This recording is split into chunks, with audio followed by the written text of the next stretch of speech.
High school basketball is on the air.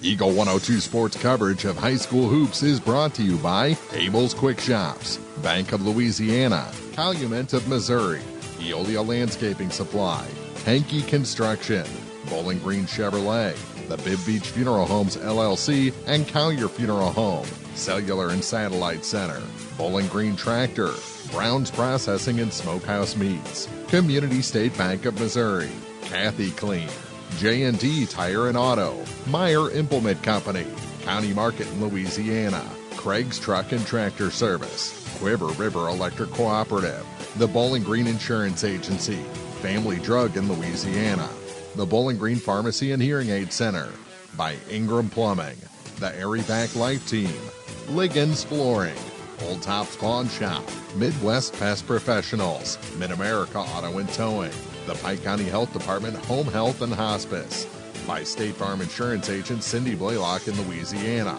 Outlaw Lawn and Landscaping, Pam Todd Watts Realty, People's Bank and Trust, Perkins Electrical Service, Young Enterprises Incorporated, All Parts in Louisiana, Pike County Mutual Insurance, B&B Automotive, Spring Hollow Coffee, the Mercantile Bank of Louisiana, Mike's Tire Service, by Pike County Memorial Hospital, and by Vicky Cadwallader Real Estate. Now, KJFM Radio presents coverage of high school basketball on your area sports leader, Eagle 102.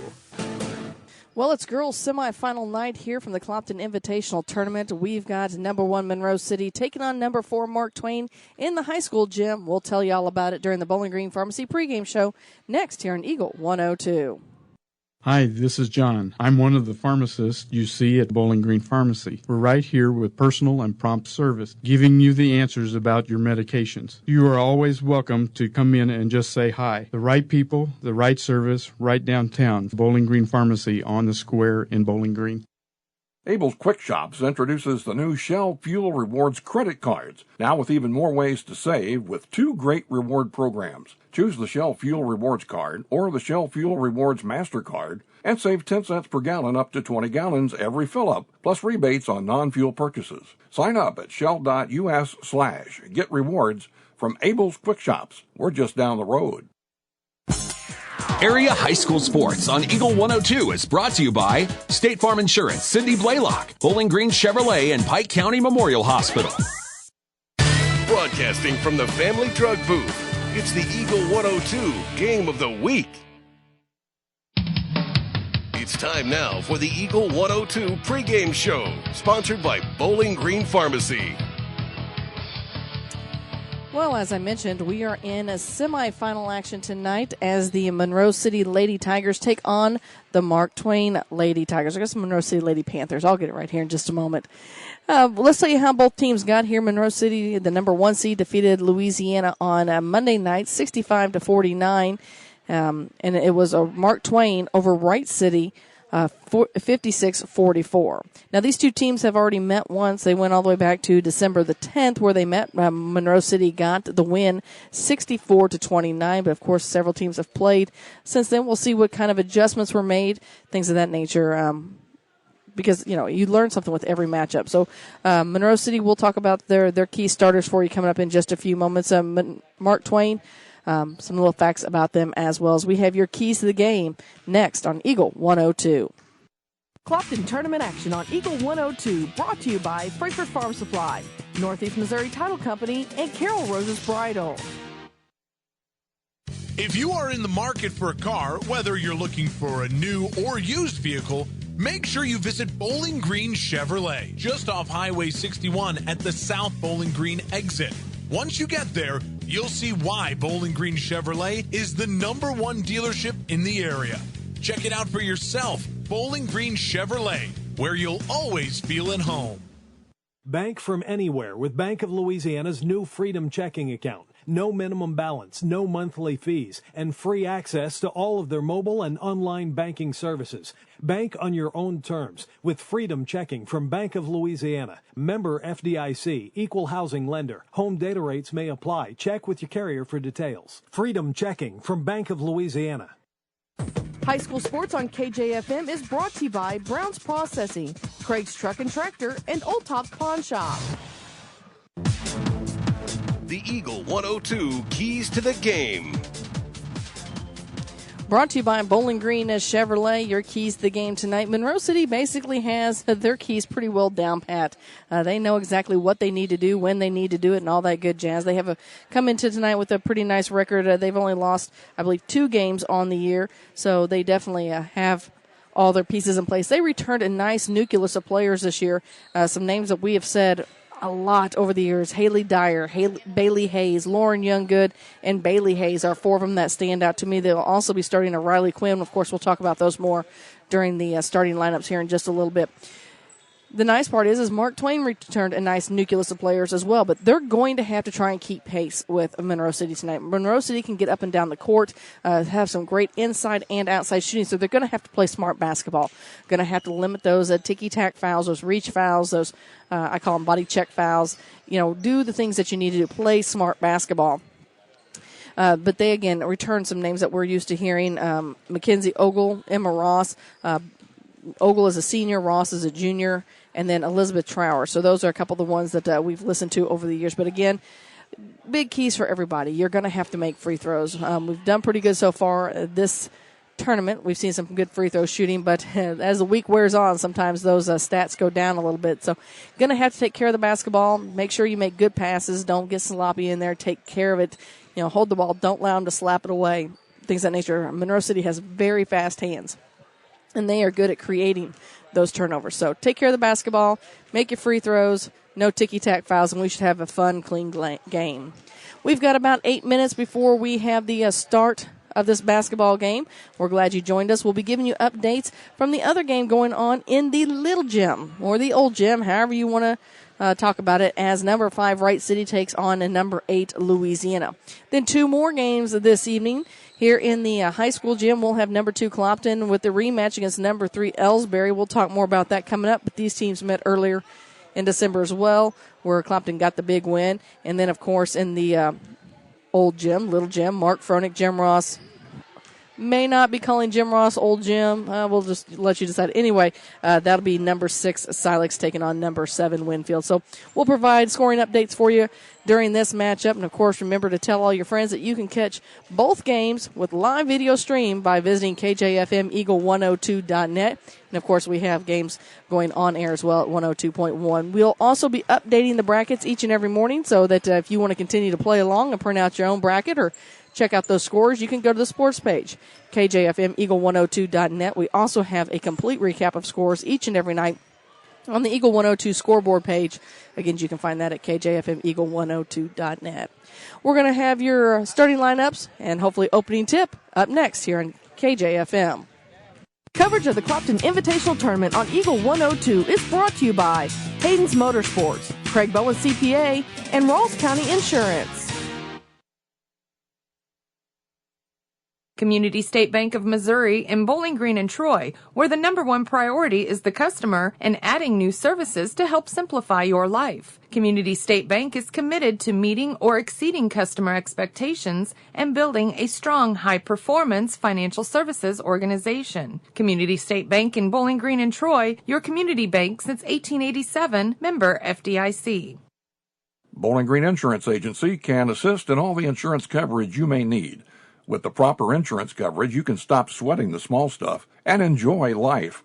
Bowling Green Insurance Agency is one of the leading insurance agencies in the Pike County area. Give them a chance and they'll prove it. Call Fred Carlson and get a quote. Bowling Green Insurance Agency. Don't let winter stop you from looking ahead to spring. Eolia Landscape Supply knows that fall cleanup is still underway when weather cooperates. Whether it's getting rid of leaves or cutting back shrubs to allow for new growth, Eolia Landscape is also available when you want a new design, fresh mulch, or maybe a new rock bed. They carry several types and sizes of rocks, and they're there to help if you're a do-it-yourselfer or need some assistance. Located at 290 North Old Highway 61 in Eolia. Visit their Facebook page for specials. Let Eolia Landscape Supply and Show Me Landscape Design help meet all your landscaping needs. Area High School Sports on Eagle 102 is brought to you by Cellular and Satellite Center, the Mercantile Bank and Bowling Green Tractor.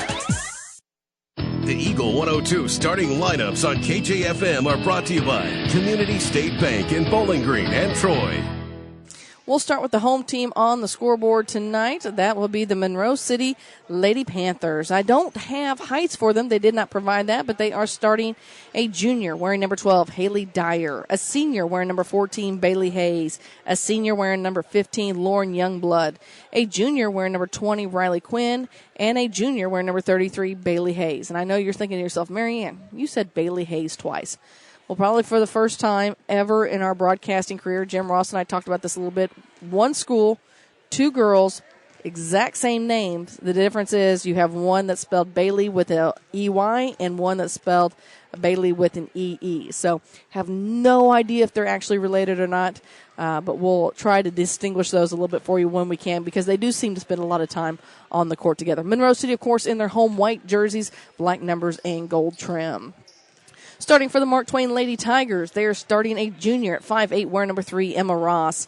A senior at 5'6", wearing number 10, Mackenzie Ogle. A sophomore at 5'9", wearing number 15, Autumn Arndt.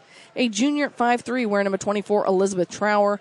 And a sophomore at 6 foot, wearing number 30, Anna Eckernott. So pretty sure Marion will screw that one up throughout the night, so bear with us. Again, Mark Twain in the road blues, white numbers, and black trim. The Monroe City Lady Panthers are coached by Cody Leonard, who also happens to be their athletic director, assisted by Todd Lee and Asia Troy. I feel like I should know the name Asia Troy. I'm drawing a blank at the moment, but I feel like we call some basketball games for her. For Mark Twain, they are coached by Matt Boswell and assisted by Adria Palmer and Jesse Lake. We've got about 3 minutes to go here in the pregame show before we head to our final break of the night. Let's tell you a little bit about the boys' bracket last night. It's opening around for them. In the 6 o'clock matchups, it was number 1 Monroe City over number 8 Elsberry, 66-18. In the old gym, it was number 3 Winfield defeating number 6 Louisiana, 68-52. The 7:20 games, it was number 2 Clopton over number 7 Silex, 44-10. And in a nail-biter, and the only upset so far of this tournament, it was number 5 Wright City defeating number 4 Mark Twain, 50-45. So tomorrow night's games are number 1 Monroe City will take on number 5 Wright City at 6 o'clock in the high school gym. In the other gym, it'll be number 4 Mark Twain taking on number 8 Elsberry. 7:20 games tomorrow night. Number 2 Clopton will take on number 3 Winfield in the high school gym. And in the other gym, it'll be number 6 Louisiana taking on number 7 Silex. That's going to do it for the Bowling Green Pharmacy pregame show. We have your opening tip next here on KJFM. Clopton tournament action on Eagle 102 brought to you by Center Locker Service, Bouquet Florist, and Pepsi Refreshment Services. With winter weather upon us, remember One Multi-Sports Complex in Bowling Green is your warm, dry place to get your softball and baseball work in. Call Cellular and Satellite Center in Bowling Green to schedule your appointment and inquire about memberships.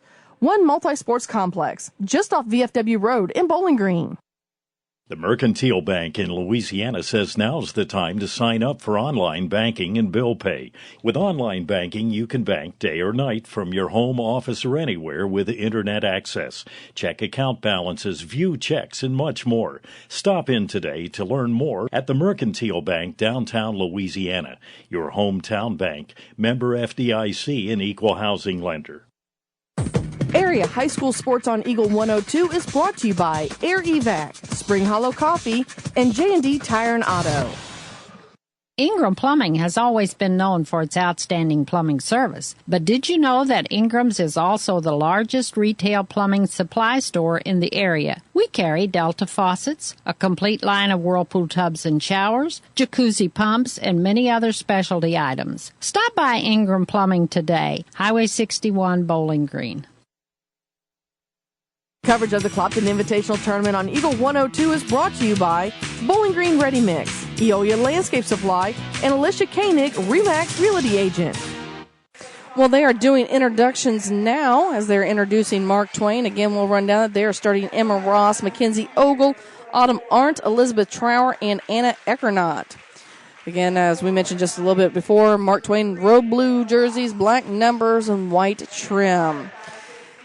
Starting for Monroe City Lady Panthers, Haley Dyer, Bailey Hayes, Lauren Younggood, Riley Quinn, and Bailey Hayes. And again, we'll try to touch on that as we go through the game.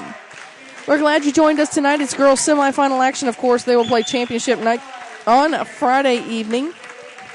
So Monroe City, Monroe City, Mark Twain both looking to try to get to the championship game Friday night at 7:15. The loser of the game will play the third place matchup at 5:50. The consolation matchup will be at 4:30. Now, times changed just a little bit on a Saturday evening for boys' night, as they will play the consolation game at 4, the third place game at 5:30, and the championship game at 7. Well, I can tell you Adam Falloon will be one of our officials this evening, along with Phil Yazel. And, again, I failed to write down the other official's name. But because we enjoy and appreciate everything Adam Falloon and the Montgomery County School District does for us while we spend time at the Montgomery County Invitational Tournament, we promise to poke some fun at Adam this evening. We're ready for tip-off, as it looks like we're going to have Quinn jumping center against Eckernott. Mark Twain will be moving from our right to left. If you're listening to us on the radio dial, if you're watching us online, you can definitely see the which way they're going.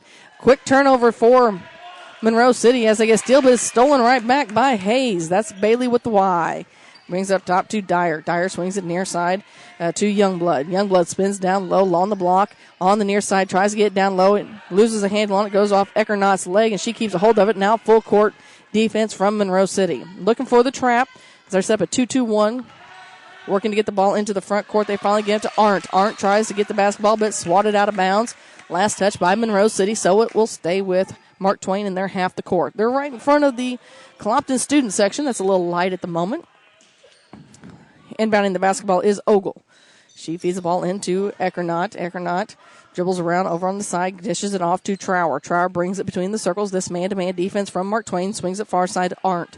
Arndt looks backdoor down low for Ross. Ross's shot's up. It's no good. Ball's tipped around. Coming away with it is Monroe City. Monroe City outlets the ball, throws a long pass up. Gets in the hands of Bailey with the double E's. Shots up, no good from Monroe City. With the rebound, though, is Quinn. Feeds it deep inside.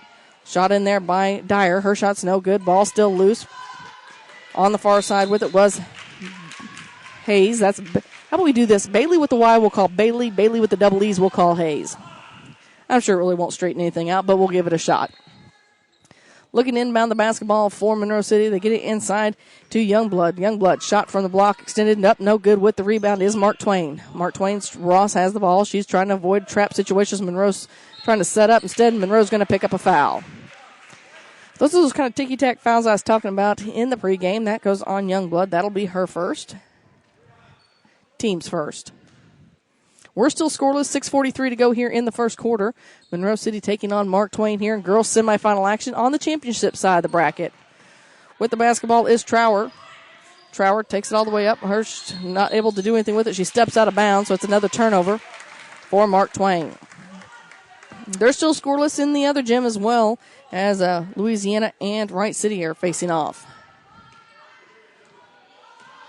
Mark Twain content to stay in a 1-2-2 zone defense. Over on the far wing with it is Bailey. Brings it near side to Youngblood. Youngblood in the near corner, back up top to the elbow. Extended shot up off the glass, and it's good.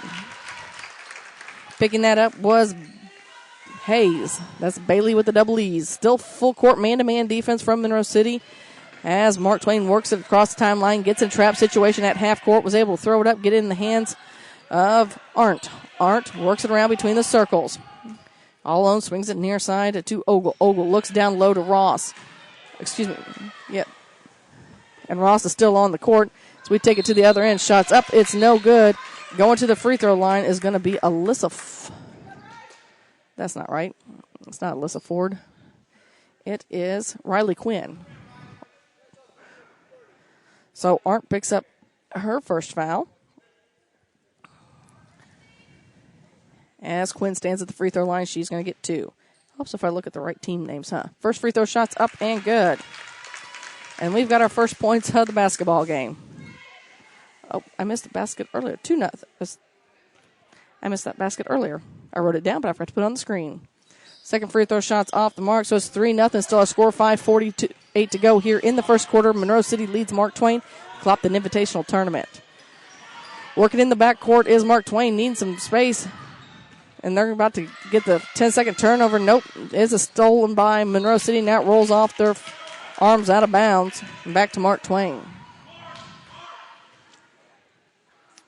So full court pressure from Monroe City again as they look to get into Ogle. Ogle dribbles towards the center. All but 4 people collapse around her, and coming away with it is Mark Twain. Taking it to the hole was Trower. Her shot was partially blocked. Monroe City has the basketball. We're headed back the other direction. Shot up. It's no good. With the rebound was Egernot, and it's going to go out of bounds. Last touch, they say, by Monroe, so back to Mark Twain. Still full court pressure from the Lady Panthers. Mark Twain tries to avoid it, gets it to Trower. Trower throws it up to Arndt. Arndt into the paint, pulls up, kicks it out to Ogle. Ogle eyes the 3. Yeah, she looks to bank it in. It's no good. Chasing down the loose basketball is Monroe. Monroe passes it off, and that's Monroe City, I should say, instead of just Monroe. Taking it to the hole for another 2 points is Monroe City, and they make it a 5-0 game. And I believe that's... Have to wait for the hair to move. As we've got some substitutions coming in. Clara Minor, and I'll have to pick up the other one here in just a moment. But I believe that's Haley Dyer that picked up the extra 2 points and at the free throw line for the old-fashioned 3-point play. 5-0, our score, 5:02 to go here in this matchup. Her free throw is up and good. So they now lead 6-0. With the basketball is Ogle. Ogle tries to feed it up. Is taken away by Monroe City. With it is Dyer. Dyer skips it, tries to skip it down into the far corner to Utterback, who's in. Back up to Dyer. Dyer makes a move around. Hook shots up. It's no good. With the rebound is Monroe City. And that is, I believe, Hagan. If she will turn so I can see her number, we'll find out for sure. She's fouled, goes to the basket, and gets a chance to shoot 2. First free throw shot's up and good. 7-0 is our score. 4:45 to go here in the first quarter. Monroe City leads Mark Twain in the girls' semifinal action on the championship side of the bracket. Second free throw shot is also on the way, and it's nothing but net. 8-0 is our score. Here comes Ogle with the basketball for Mark Twain. She gets in a trap, gets it up top to Ross. Ross works it over to the far wing, now backs it up between the circles. Ross hands it off to Trower. Trower brings it right into the center circle with the Hawk. Out comes the defense a little bit, applies a little bit of pressure with it. It is Arndt. Arndt feeds it down low to Ross. Ross along the baseline, loses a handle on the ball as Bailey Hayes, Bailey with the double E's, comes in and knocks it away. Stay with Mark Twain under their own basket as Ogle will inbound it on the far side. Looks up top, nothing there. Tries to feed it into Trower, rolls off her fingertips into the student section of Clopton, so it's another turnover for Mark Twain. 8-0 our score, 4:45 to go here in the first quarter. Monroe City leads Mark Twain. With the basketball is Dyer. Dyer feeds it over far side to Hayes. That's Bailey with a Y. Back to Dyer. Up top with it to Minor, and they're going to call a 3-second lane violation on Monroe. And I believe that's going to go against Hagan.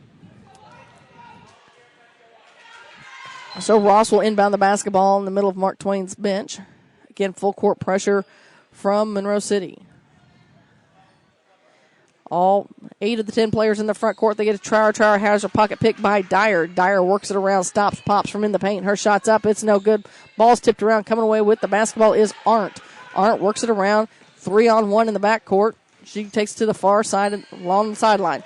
Works around that defense, pulls up on the wing, hands it off to Trower. Trower brings it back between the circles. Top of the key, dribbles around. Picks up her dribble, swings it far side to Arndt. Arndt's looking inside, nothing there. Back up top to Egernot. Now it's Trower with a 3, long shot. It's on the way, no good with the rebound. It's loose, goes out of bounds, last touched. They're going to say bye, Mark Twain. So it'll stay with Monroe City. 3:39 to go here in the first quarter. Monroe City still leads Mark Twain by the score of 8-0. With the basketball is Dyer. Dyer swings it near side to Minor. Minor back up top. Swings it again over to Dyer on the far side. She stops, pops for 2. Shots up. It's no good. With the rebound is Ogle. Long pass up to Trower. It's out of her reach. And out of bounds. Back to Monroe City. Dyer with the basketball for Monroe. Swings it near side to Minor. Minor looks inside. Nothing there. Kicks it back out to Hayes. That's Bailey with the Y. Back to Minor. Hayes is going to travel. See, even I couldn't keep it straight as to which one it was.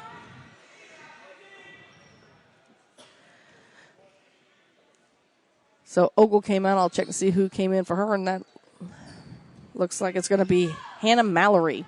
Where's number 12? Ross with the basketball, tosses it up to Trower. Trower in some trouble, has her pocket picked. Looks like Dyer's going to get to Miner. Miner's going to take it off the backboard on the near side. Shots up and good.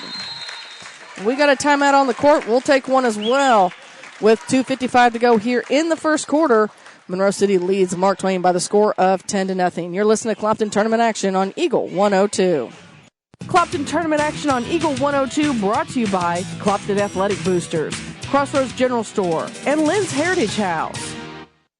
When you support a locally owned pharmacy, you're contributing to the growth of the community. The dollars you spend stay right here to support our local community. Family Drug is your locally owned pharmacy, and their pharmacists have a personal commitment to their communities because just like you, they support their community. Family Drug, locally owned and hometown proud on Georgia Street in Louisiana. Hey, this is Ryan with Mid-America Auto and Towing in Bowling Green, and we've got the lot looking good and ready to go. We've got something for everybody's budget. We have a constant rotation of new inventory, including cars, trucks, and SUVs. So if you're out and you're looking for a new car, come by and see me. The Mid-America Auto and Towing, just off Highway 54 in Bowling Green, is a one-stop shop. Like us on Facebook. Coverage of the Clopton Invitational Tournament on Eagle 102 is brought to you by B&B Automotive, Minnemeyer Orthodontics, and Vicky Catawalder Real Estate. With 2:55 to go here in the first quarter, Monroe City leads Mark Twain by the score of 10-0. In the other gym, Louisiana is still scoreless as Wright City's leading 6-0. So Monroe City will have the basketball under their own basket. They look to inbound the basketball, and it's knocked out of bounds by Mark Twain's Ross. So they'll do it again. So looking to get it in. Dyer finally finds Bailey with the Y. Working with his Dyer. Dyer skips it far side to the other Bailey. Shots up. It's no good. With the rebound, coming away with it is Mallory. Mallory in some trouble. Gets it off to Trower. Trower trapped in front of the scores table. Now it's loose. They try to save the ball from going out of bounds. And Dyer's going to take it to the hole. All the way up. Shots up and good. Make it 12-0. For Monroe City. 2:22 to go here in the first quarter.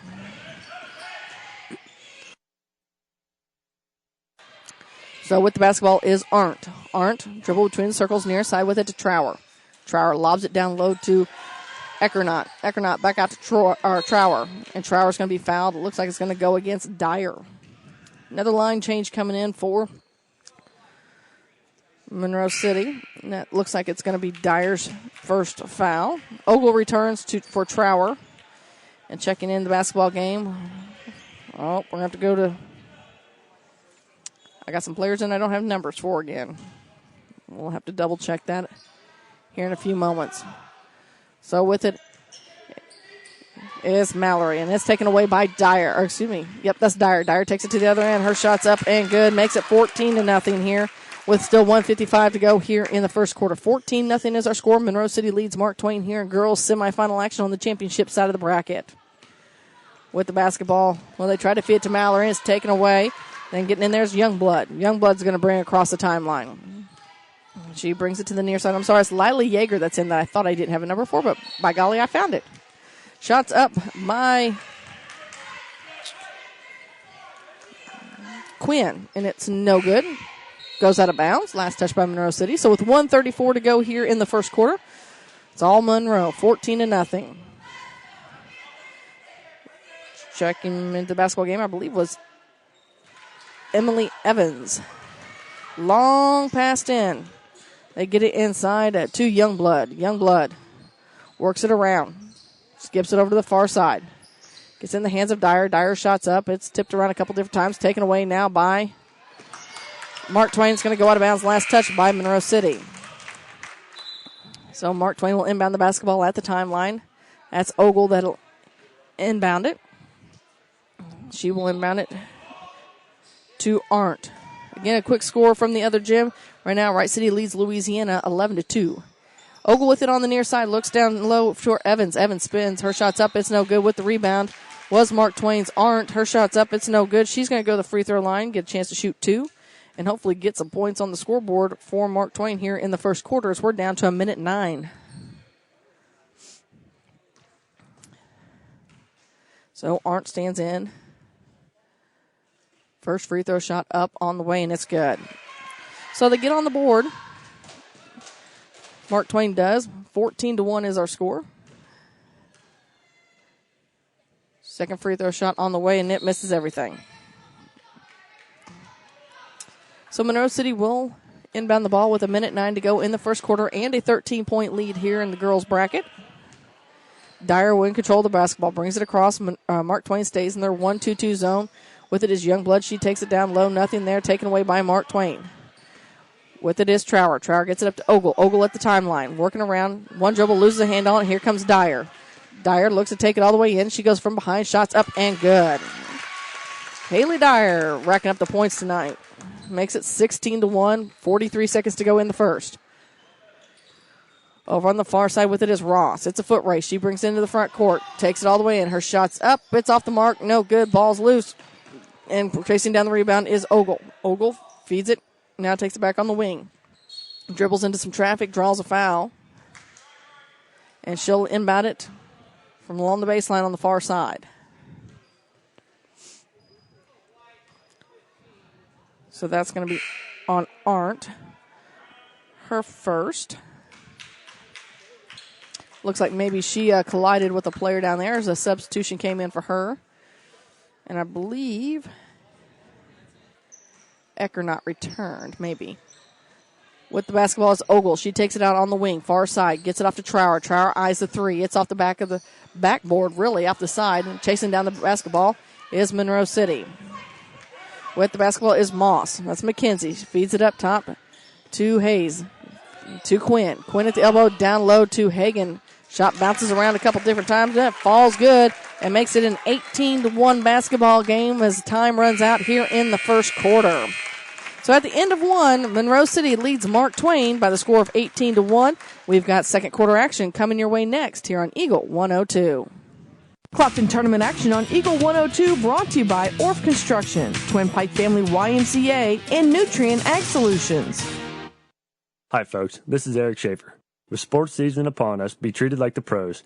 If your athlete has experienced an injury during a game or practice, let our experienced sports medicine team at Pike County Memorial Hospital Physiotherapy Department get them back to play. We have 2 locations to better serve our community. Pike County Memorial Hospital Physiotherapy and Sports Medicine in Louisiana and Bowling Green. Pike County Memorial Hospital. Community owned, nationally known. Area High School Sports on Eagle 102 is brought to you by Community State Bank of Missouri, Family Drug, and Pike County Health Department, Home Health and Hospice. As we get ready to start the second quarter, Monroe City leads Mark Twain 18-1.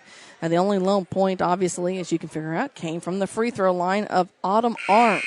We'll have some scores for you at the Cellular Satellite Center halftime report coming up at the end. If you want to check out the other gym right now, Wright City leads Louisiana by the score of 11-4. They're still in the first quarter. So Trower inbounds the basketball for Mark Twain starting here the second. It's Trower, brings it to the near side. She's looking and she's going to travel. The pressure of Monroe City, I mentioned it in the pregame show, they're a very tough team. They're fast, they have quick hands. Very tough to defend. Dyer is going to control the point still for Monroe City as Bailey with the Y heads over to the far wing. She dishes it down low, back up top to Dyer. Dyer swings on the near side. Looks inside to Quinn. Nothing there. With it is Ogle. Ogle takes it. She brings it across the timeline, takes it to the far wing. Works her way down, lays it up off the glass, and it's good. That's the first 2 points of the basketball game. The first field goal, I guess I should say, of the basketball game. And I guess there was a turnover that I missed. They said she stepped over the inbounds line, so Mark Twain will have it. They get it in. Ogle has it. She spins in the paint. Her shot's up. It's partially blocked. It's Miner with the loose basketball. She dishes it off to Dyer. Dyer throws a long pass up to Hayes. That's Bailey with the Y. Inside back to Miner. Miner shots up off the glass. No good. Ball's loose. Coming away with it is Ogle. Ogle loses a handle on it as Dyer takes it away. She takes it to the hole. Her shot's up. It's no good. Eckernott has it. She's doing a little pirouette over there, and we got a timeout on the court. Mark Twain saves the turnover with the timeout. So it's 7:05 to go in the half. Monroe City leads Mark Twain by the score of 18-3. You're listening to Clopton Tournament Action on Eagle 102. Coverage of the Clopton Invitational Tournament on Eagle 102 is brought to you by Mick Mailer & Sons Backhoe and Excavating and Lacrosse Lumber Companies in Bowling Green, Louisiana and Vandalia. People's Bank & Trust mobile banking app gives you the convenience of banking from anywhere. Simply download the free app for your Android or Apple device and get started managing your accounts, transferring funds, paying bills, and depositing checks. People's Bank & Trust online at www.pbtc.net. Member FDIC Equal Housing Lender. Out of the timeout, Mark Twain will have the basketball. Ross inbounds it to Trower. Trower back to Ross. Still full court man-to-man defense. 8 of the 10 players are in the back court. Now it's taken away by Monroe City. Taking it to the hole is a Bailey with the Y. She gets 2 points and makes it a 20-3 basketball game. Here with a 6:48 to go in the second quarter. Trower finally feeds it up to Ogle. Ogle takes in the paint. She's going to work around. Her shot's blocked. That's a big block in there, I believe, by Quinn. Or is that Utterback? I'll have to. The long hair's really throwing me off and covering some numbers here. I'm not going to lie to you, folks. That was Quinn. Utterback with it, or excuse me, Hayes with it now. Shot up. It's no good. It's going to go out of bounds. I promise I'll get their names down, Pat, here in just a few moments. And by I promise, I mean I'll try really hard. With it is Minor. Minor bounce pass right back to Dyer. Dyer inside to Quinn. Quinn turns around. Her shot's blocked, but she's fouled. She's going to go to the free throw line, and she'll get the opportunity to shoot 2. And that's going to go against Ogle. And that is her second. Team's 5th. 6:23 to go here in the half. Monroe City leads Mark Twain 20-3. Girls Championship semifinal night. First free throw shot's up and no good. As they get ready to start the second quarter in the other gym, Wright City leads Louisiana 13-4. Second free throw shot's up and nothing but net, making it 21-3. Checking the basketball game now is Audrey Ross coming in for Ogle, so we'll have Audrey and Emma. So we'll switch their first names as Emma looks to inbound the basketball, gets it off to Trower. Trower works it around, spins, trying to avoid the trap, back to Emma. Emma brings it across the timeline, works it to the near side. Also in Riley Waters, far side to Trower. Trower looks down at the block as she's over on the far wing. Nothing there. Puts the ball on the court, looks for a screen from Audrey. Nothing there. Now back between the circles. She resets this offense. And she feeds it over far side to Audrey. Audrey down low to Eckernott. Shots up off the glass. It's no good. Quinn with the rebound. She outlets to Dyer. Dyer brings it across the timeline. Throws a long pass up to Hayes. Shots up off the glass, and it's good. That was Bailey with the ease. Makes it a 23-3 basketball game. 20 points, largest lead of the night for Monroe City. 5:42 to go here in the second half.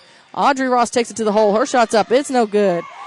Bailey with the ease. Gets the ball. Long pass up from Bailey with the wide to Dyer. Dyer's going to go up. Shots up. No good, but she's headed to the free throw line. She's going to get to shoot 2. 5:31 to go here in the second quarter. Even though our scoreboard does say the first quarter, it is the second quarter. Monroe City leads Mark Twain 23-3 in Clopton tournament action. So we'll see. Not sure what the discussion was underneath there, but we'll get it figured out. Free throw shot up and good. She's had quite a night so far, and I have a feeling she's just getting started. She's just getting warmed up. 24-3 our score. 5:31 to go here in the half. Second free throw shot from Dyer on the way. Rims in and out, no good. Eckernott with the rebound for Mark Twain. Gets it off to Arndt, who's returned to the ballgame. She spent some time back getting looked at by Riley Watkins from Pike County Memorial Hospital, one of the athletic trainers. Dyer heads back to the hole and adds another 2 points for Monroe City. 26-3, 5:13 to go here in the half. Monroe City leads Mark Twain. Emma Ross with the basketball now. She crosses through some traffic, and she's basically a 2-on-1. Takes it to the hole, can't make the shot, and it's Quinn there with the rebound. She outlets to Minor. Minor's going to bring it across the timeline, throws it up to Dyer. Dyer's going to take it all the way in. Her shot over top the defense. Up and good. Give her 2 more. And back. No. Back that up. Wait a minute. They said no. They gave her a foul instead. So we'll remove that.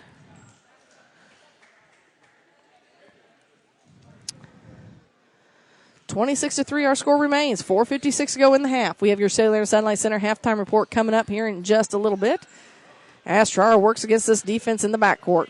She's being chased down and about to get the 10-second call. And now it finally gets kicked over. As looking to wait to get there was a Kinley Epperson. Rolls off her foot out of bounds. So back to Monroe City we head.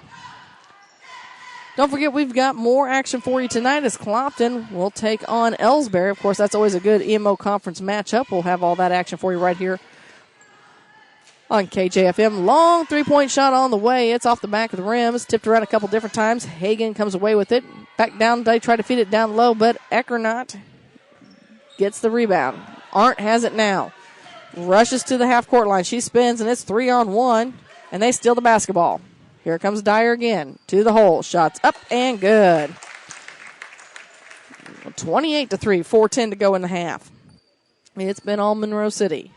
The only field goal to be made tonight so far is from Mackenzie Ogle, and that was made early in the second quarter. The only points they got on the score was a free throw from Arndt in the first. So Trower's coming out, and Aubrey Ross is coming out. Entering the basketball game is, we had Kinley Epperson already in. We'll have to pick up who that was. Emily Evans returns. Far side to Dyer. Dyer looks inside. Nothing there. Takes it to the free throw line. Kicks it near corner to, that was Utterback. Utterback shots up. It's no good with the loose basketball. They try to chase it down, but it rolls out of bounds. So it's Mark Twain's basketball. 28-3 our score. Monroe City leads Mark Twain. 3:42 to go here in the first half. As you're listening to the Clopton Invitational Tournament. So Arndt with the basketball at the timeline. Finally comes across. Looks, avoid the trap. Now gets it on the near side to Evans. Evans to Ogle. Ogle takes in the paint. She tries to shoot off top of everybody. It's nothing there. With the rebound was Yeager. Yeager feeds it out to Dyer. Dyer dishes it down low to Hayes. Shots up. It's no good. With the rebound is Mark Twain. Arndt has it. Tries to avoid the steal from behind by Dyer. Swings it near side to Ogle. Ogle skips it across. Too tall for Evans. That wasn't Evans. That was Epperson. And goes out of bounds. Emma Ross caught her breather. So Epperson will check out. Ross back in. We're down to 3:07 to go in the half. Monroe City leads 28-3 as Dyer brings the ball across the timeline. Skips it far side to Utterback. Utterback looks inside to Quinn. Quinn goes up off the glass. Shots up. It's no good, but she's headed to the free throw line. So Riley Quinn back at the charity stripe. This is her third trip. She's 500. Picking up her second foul is Eckernott. Free throw shot up and good. 29-3 our score. Our update from the other gym. Wright City leads Louisiana 15-6. Second free throw shot from Quinn on the way. Off the front of the rim. No good. She'll retain that 50% free throw shooting. Ogle. Long pass in the front to Ross. Ross skips it down low to Evans. Shots up. It's no good. We're going to have a jump ball as Eckernott and Hagen tied up. 29-3 our score. We have 2:45 to go here in the half. Sailor Satellite Center halftime report for you coming up. Dyer with the basketball. Skips it over far side to Utterback. Utterback brings it near side. Tries to get to Yeager. Too tall. Ends up in the hands of the Mark Twain bench. So Falloon. Adam Falloon has the ball to Ross. Ross inbounds to Ogle. Ogle looks up. Finds Arndt. Arndt tries to avoid Dyer. Brings it into the front court, finds Ross in the paint, and Ross is going to be fouled by Hagen.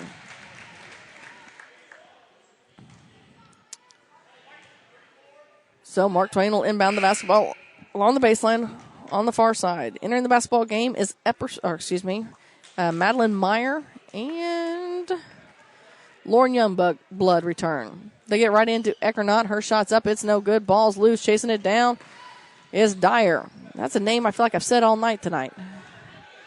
So with it is Yeager, gives it right back to Dyer. Dyer brings it across the timeline, swings it near side to Yeager. Yeager lobs it down low to Quinn. Quinn works her way around, her shot's up and good.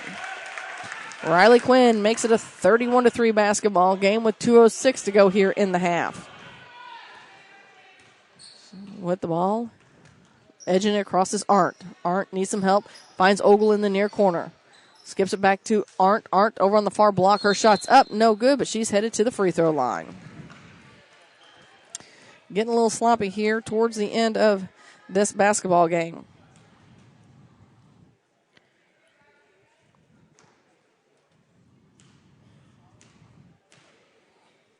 With the first free throw shot from Arndt, it's up off the front of the rim and no good. She'll get a second.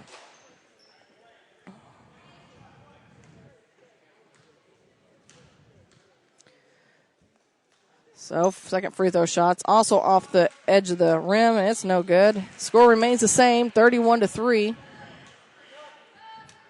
We've got some subs coming in as it looks like Hannah Mallory returning to the basketball game. Coming in for Ogle. She looks as her offense moves, gets it inside to Evans. Evans up to Arndt, swings it far side to Mallory, back to Arndt again. Arndt at the free throw line, into the paint. Her shot's up off the back rim, no good. Ball's going to be loose. Last touch rolls off of Ross out of bounds, so it's back to Monroe. Dyer with the basketball. She's going to bring it across the timeline. We're down to the final minute 40 to go here in the half. Monroe City has led this entire basketball game. We're up 31-3 over Mark Twain. Dyer with the basketball.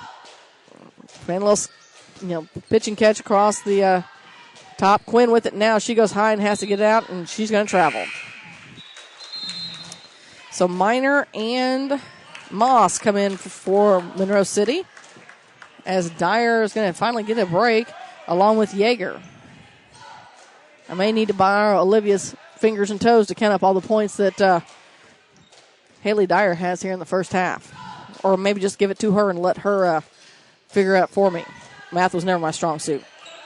With the basketball is Arndt. She gets it off to the far side to Mallory. Mallory working against Arndt. Arndt looks far side, taken away now, possibly by Monroe City.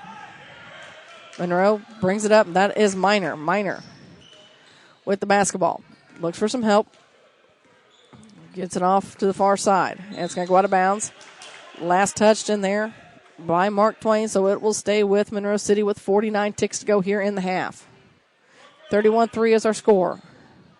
Near side with it to Minor. Minor looks down low. Nothing there. It's going to tip off everybody's fingers, and coming away with it is Mallory from Mark Twain. Gets it off to Arndt. Arndt looking to push. With it. And we're going to say it goes out of bounds. Last touch by Mark Twain. So it's heading back to Monroe City.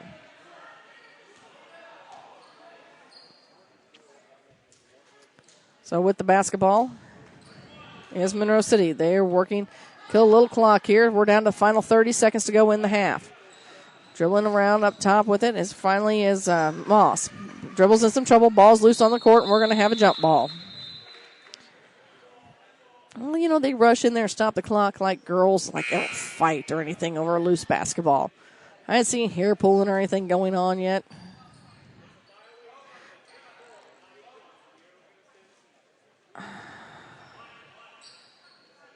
I'm not sure what the referee came. Oh, they're saying someone kicked it.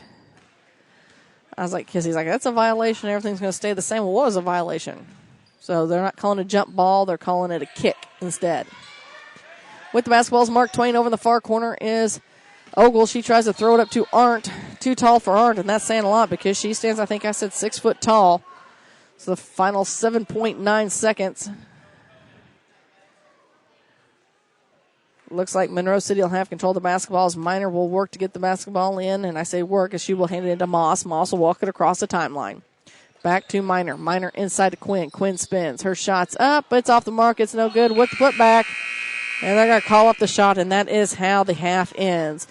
Monroe City leads Mark Twain 31-3. We've got your Cellular Satellite Center halftime show next here on Eagle 102. The Eagle 102 Halftime Report is coming up, sponsored by Cellular and Satellite Center. Okay, apparently I spoke too soon. We're going to try that again here in just a moment because a foul was called. And so it looks like we're going to get 2 freebie shots here for Youngblood. Her first is no good. Oh, that was all they called was the one. It was the 1-1. So let's try that again. We're headed to the Cellular Satellite Center halftime show next here on Eagle 102. The Eagle 102 Halftime Report is coming up, sponsored by Cellular and Satellite Center. Get connected to a fast-paced world with Cellular and Satellite Center in Bowling Green, an authorized U.S. cellular dealer, along with Dish Network, DirecTV, Viasat, and HughesNet high-speed internet packages. Cellular and Satellite Center also carries a variety of TVs and accessories and installs security systems. Get connected today with Cellular and Satellite Center in Bowling Green. If you are in the market for a car, whether you're looking for a new or used vehicle, make sure you visit Bowling Green Chevrolet, just off Highway 61 at the South Bowling Green exit. Once you get there, you'll see why Bowling Green Chevrolet is the #1 dealership in the area. Check it out for yourself, Bowling Green Chevrolet, where you'll always feel at home. Hi, this is John. I'm one of the pharmacists you see at Bowling Green Pharmacy. We're right here with personal and prompt service, giving you the answers about your medications. You are always welcome to come in and just say hi. The right people, the right service, right downtown. Bowling Green Pharmacy on the square in Bowling Green. Area high school sports on Eagle 102 is brought to you by State Farm Insurance, Cindy Blaylock, Bowling Green Chevrolet, and Pike County Memorial Hospital. It's now time for the Eagle 102 Halftime Report, sponsored by Cellular and Satellite Center. Well, we have an interesting game here in the high school gym. Monroe City has basically dominated this game as they lead Mark Twain 31-3. The first point came late in the first quarter for Mark Twain as they got a free throw from Autumn Arndt. And then Mackenzie Ogle has the lone free throw of the basketball game. Talking a little bit about Monroe City, Hallie Dyer, and I apologize, I was calling her Haley. Her name is Hallie Dyer. Hallie Dyer. We'll just go with Dyer because apparently I'm just going to stumble all over that tonight.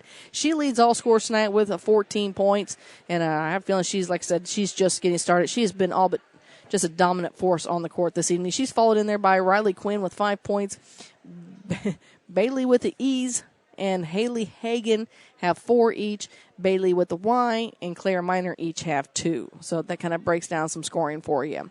We're going to take a quick break here on the Cellular Satellite Center halftime report. We're going to check in with the other gym and get a scoring update there as well. Plus, we will look at what's still going on tonight and set up tomorrow night's basketball as you're listening to the Clopton Invitational Tournament on Eagle 102. Clopton Tournament action on Eagle 102, brought to you by Frankfort Farm Supply, Northeast Missouri Title Company, and Carol Rose's Bridal. Your car, your stuff, your savings. Combine your auto and renter's insurance with a call to State Farm Insurance agent Cindy Blaylock in Louisiana, and let Cindy show you how to put life back in your life insurance. Auto, home, and life. Make your wallet happy. Here to help life go right, State Farm Insurance agent Cindy Blaylock in Louisiana. Hi folks, my name is Cody Kirkendall. See Mike's Tire and Service Center in Bowling Green for all your automotive and tire needs. Mike's features 24-hour tire service, and when it's time to replace those tires, Mike's has great deals on several brands, ensuring they have the perfect tire for your vehicle. Mike's Tire and Service Center additionally offers alignments, tune-ups, oil changes, struts, state and DOT inspections. Mike's Tire and Service Center, Business 61 North in Bowling Green. Eagle 102 Sports on KJFM is brought to you by Eolia Landscaping Supply, Meyer Implement in Calumet, Missouri. Bowling Green Tractor wants to change the way you think about yard work with their Ego 56-volt ARC lithium battery-powered lawnmowers, weed eaters, blowers, trimmers, and chainsaws. At Bowling Green Tractor, you can walk in and see for yourself just how easy these products are to handle. Bowling Green Tractor, your home for Ego. Power beyond belief. It's good to aim high, and sports can help children reach their goals. Join Pike County Mutual Insurance in Bowling Green and Farm Mutual Insurance in supporting local athletes. Be sure to catch all the action this sports season. Pike County Mutual Insurance salutes young local athletes and wishes them well. And they look forward to protecting these young adults with strong insurance coverage during what is sure to be a bright future. Pike County Mutual Insurance in Bowling Green. Eagle 102 Sports on KJFM is brought to you by Ingram Plumbing, Bowling Green Pharmacy, and Mid-America Auto and Towing. Well, if you're just joining us, we're at halftime as Monroe City Lady Panthers are dominating the Mark Twain Lady Tigers in this 1-4 matchup by the score of 31-3. As I mentioned, when the two teams met back on December the 12th, how about I read the 12th month is December. On December the 10th, Monroe City got the win over Mark Twain at 64-29. I would like to tell you, I promise you it gets better, but sometimes my mind just doesn't want to keep up. Anyway, in the other gym real quick, a quick update as Louisiana is making quite the comeback. They're down by 3 here in the second quarter as Wright City still leads 18-15. Games still to come tonight. Immediately following this one, we're going to have number 2 Clopton taking on number 3 Elsberry. In the other gym, it'll be number 6 Silex taking on number 7 Winfield. Tomorrow night, it's boys semifinal night as we'll have 4 games again for you on KJFM. And, of course, remember, you can follow the entire games with a video stream at KJFM Eagle102.net. So, boys, tomorrow night at the 6 o'clock matchups in the high school gym, number 1 Monroe City will take on number 5 Wright City. In the old gym, it'll be number 4 Mark Twain taking on number 8 Elsberry. 7:20 games tomorrow night. It'll be number 2 Clopton taking on number 3 Winfield. In the old gym, number 6 Louisiana taking on number 7 Silex. That's basically going to wrap up the Cellular and Satellite Center halftime report. We've got second half action coming your way next here on Eagle 102. Eagle 102 Sports on KJFM is brought to you by Hinky Construction, Midwest Pest Professionals, and Perkins Electrical Services. Bank from anywhere with Bank of Louisiana's new Freedom checking account. No minimum balance, no monthly fees, and free access to all of their mobile and online banking services. Bank on your own terms with Freedom checking from Bank of Louisiana. Member FDIC, equal housing lender. Home data rates may apply. Check with your carrier for details. Freedom checking from Bank of Louisiana. Bowling Green Insurance Agency can assist in all the insurance coverage you may need. With the proper insurance coverage, you can stop sweating the small stuff and enjoy life. Bowling Green Insurance Agency is one of the leading insurance agencies in the Pike County area. Give them a chance and they'll prove it. Call Fred Carlson and get a quote. Bowling Green Insurance Agency. High school sports on KJFM is brought to you by Pike County Mutual Insurance and Bank of Louisiana.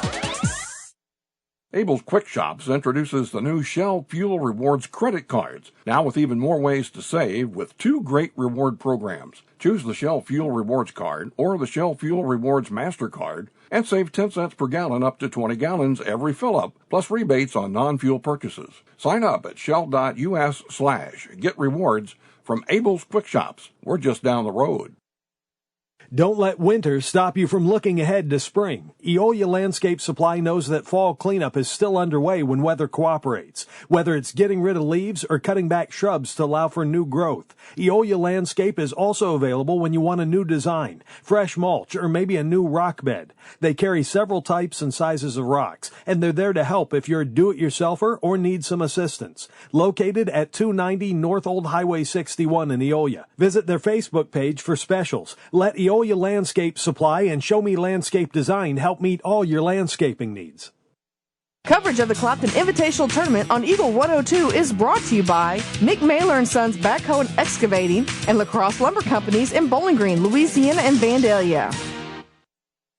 Broadcasting from the Family Drug Booth, it's the Eagle 102 Game of the Week. Well, we're getting ready to start the third quarter here in the first of 2 games from the high school gym this evening. Again, remember, we will have more action coming your way as a number 2 Clopton will take on number 3 Elsberry. That EMO rivalry and matchup will come your way next. And, of course, looks like we just hit halftime in the other gym. Again, Wright City leads Louisiana 18-15, so a good game going on over there as well. Monroe City is on the court. It looks like they're going to have their starters out there for you. We've got Dyer, Hayes, 1. Have DeBailey with the Y, Youngblood, Quinn, and Hayes with the E's. So it'll be Mark Twain basketball as Ross, Arndt, Trower, Ogle, and Eckernott are back out there, and it's going to be Ross inbound. It's Arndt. Arndt brings it across the timeline. She's between the circles, far wing to Trower. Trower looks inside, nothing there. Now to Ross between the circles. Brings it near side to Arndt. Arndt looks underneath, nothing there. Now to Trower. Trower top of the key, back between the circles. Resets his offense. Arndt, they get down low to Eckernott, and it's going to be an over the back type of foul on Quinn. There's a pushing foul, and that is her second. So Mark Twain will inbound the basketball under their own basket here on the near side. They get it into Trower. Trower in the near corner. Works it around. Looks for some help. Gets it to Ross. Ross goes up off the glass. Shots up and good. Emma Ross with her first 2 points of the night. Makes it a 31-5 basketball game. She's going to get the +1 attempt.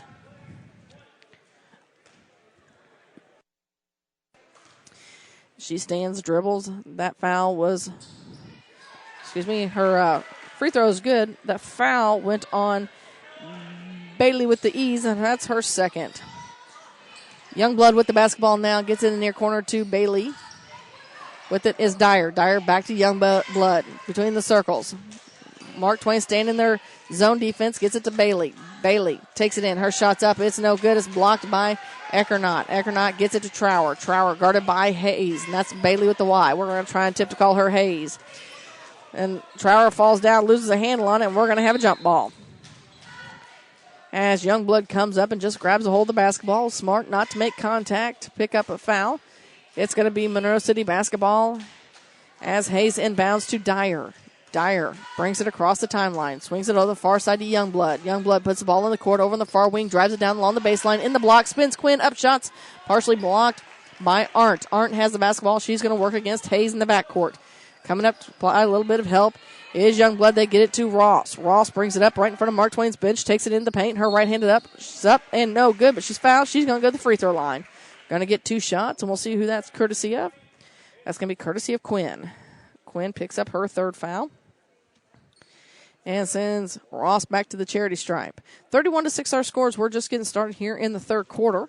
Monroe City leads Mark Twain. First free throw shots up and good. Makes it 31-7. Hagan checking back in the basketball game now. That's Haley Hagan.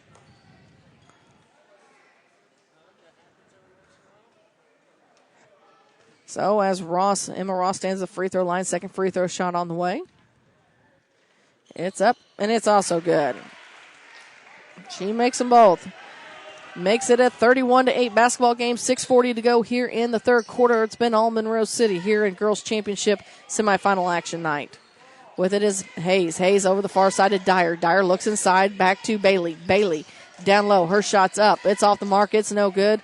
Goes out of bounds. Last touch by Trower to Mark Twain. Players kind of stood there and watched it roll off of him instead of grabbing it. And they kind of questioned who was last touched by. So it looks like Dyer will inbound the basketball for the Lady Panthers. Again, she had 14 in the first half. As Dyer gets it in up top to to Hayes. Hayes over the far side to Bailey. Bailey makes some contact, but shots up and good. So the Bailey with the ease has 2 more points, makes it 33-8. And what do we got? So Mark Twain is getting a little bit of a warning. And so that's been marked down and noted. So Matt Boswell kind of shook his head. Like, okay, time to move on. So it'll be Monroe City's basketball as Minor comes in. Youngblood will have a seat for the Lady Panthers. So Ross will inbound the basketball for Mark Twain. Ross looks. Finally gets the basketball in, but it's to Monroe City. Hayes with it. Bounce pass over to Minor. Minor waits for the defense to pass. Her shot's short with the rebound. As I believe Bailey. Shot's no good. Hagan gets the putback and makes it a 35-8 game with just under 6 minutes to go here in the 3rd quarter. All Monroe City here in this basketball game. Pushing the ball up in the front court is Ross. Ross goes up, tries to lob it over to Eckernott. Her shot's up. It's no good, and in comes Ogle. Ogle is going to come in for Mallory, who was in the basketball game. So Dyer will bring the ball up the court for the Lady Panthers. She'll be picked up by Ross, and instead they get over to Minor first. Minor on the far wing brings it back near side, but it's intercepted by Ross. Ross is going to have to beat Hayes. She takes it down, count the bucket and the foul. As for someone who was scoreless in the first half, she now has all 7 points here in the second. Picking up her first foul is Bailey Hayes. Bailey with the Y, the one we're calling Hayes. As Emma Ross stands at the free throw line for the +1. Shots up and good. 35-11 is our score. Here comes Dyer. I feel like Dyer's just been waiting impatiently to put some points up. Hayes is going to go to the free throw line now. She was blocked. She's going to get the opportunity to shoot 2. Picking up the foul was Eckernott. That is her 3rd. So Bailey with the Y. Hayes headed to the free throw line. She'll get 2 opportunities. First free throw shot is up and good. 36-11 is our score. Monroe City leads Mark Twain with 5:30 to go here in the third quarter as you're listening to the girls' championship side of the semifinals. Second free throw shot is also good. Make it 37-11. Trower with the basketball for Mark Twain. Right back to Ogle. Ogle works it around, splits the difference, tries to throw it up to Arndt. Arndt about has it taken away, but Hagan gets a little touch foul there. So Mark Twain will have it under their own basket. That is the 6th team foul for Monroe City here in the third quarter. So Mark Twain will be shooting free throws the rest of the half. So Arndt with it, top of the key, swings it to Ross. Ross, eyes short 3, and her shot's up and good. So I'm not sure what they said to Ross in the locker room, but she has a good portion of the points here in the second half. She has all the points here in the second half. So with the basketball on the far side is Hayes. Hayes' shot's partially blocked. And coming down hard was the Bailey. That's the Bailey Hayes with the ease. And they're going to clean up a little bit of a mess here as they grab a towel and wipe that up as she made contact.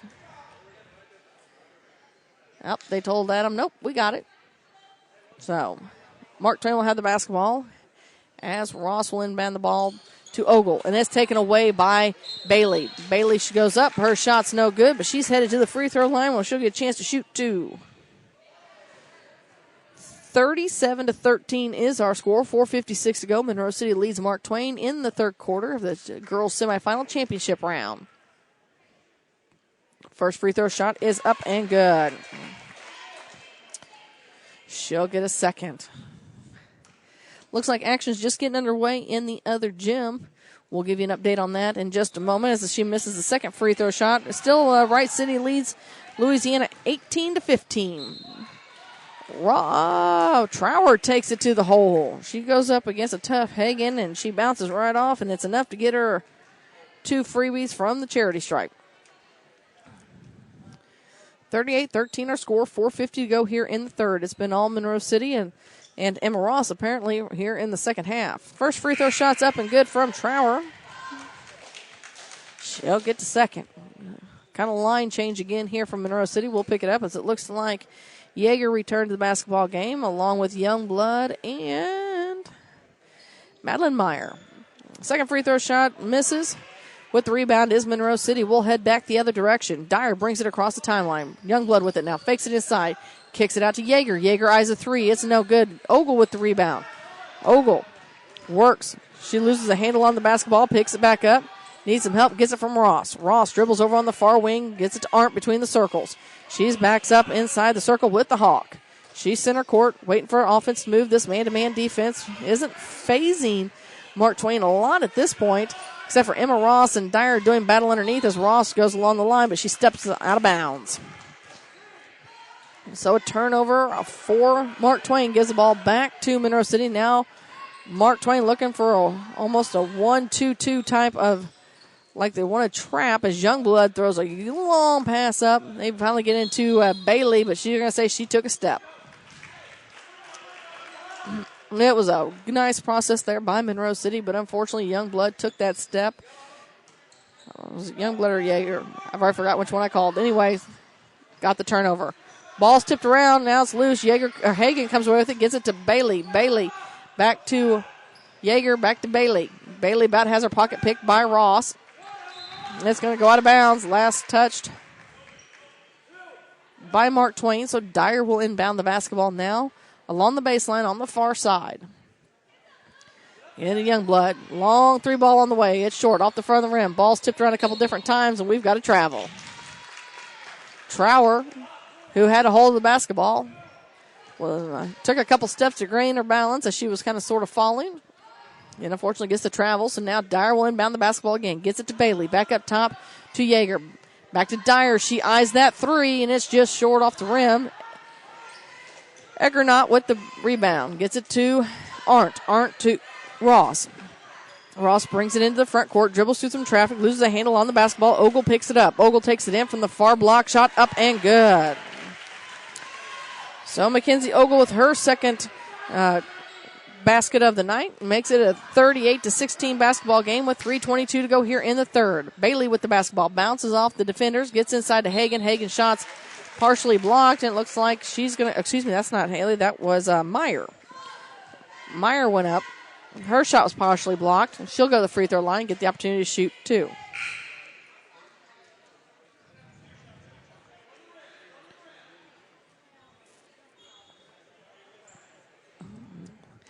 Eckernott picked up her fourth foul on that one. First free throw shot's up. Just kind of hangs there on the back, unfortunately, and falls no good. Louisiana has brought it within 1 point in the third quarter. It's 18-17. Wright City still leads by 1 in the third. 38-16 is our score here with 3:15 to go here in the third quarter. Second free throw shot on the way, and it's so good the net barely moves. Make it 39-16. Monroe City still on top. And it looks like Yeager's going to get tagged for a foul. And unfortunately, the little ticky-tack fouls have picked up. And we're walking to the other end for a 1-and-1 as Arndt stands at the free throw line. That was the 8th team foul for Monroe. 3:11 to go here in the third quarter. Free throw shot up and good. Nope, that was Emma Ross. She will get a second.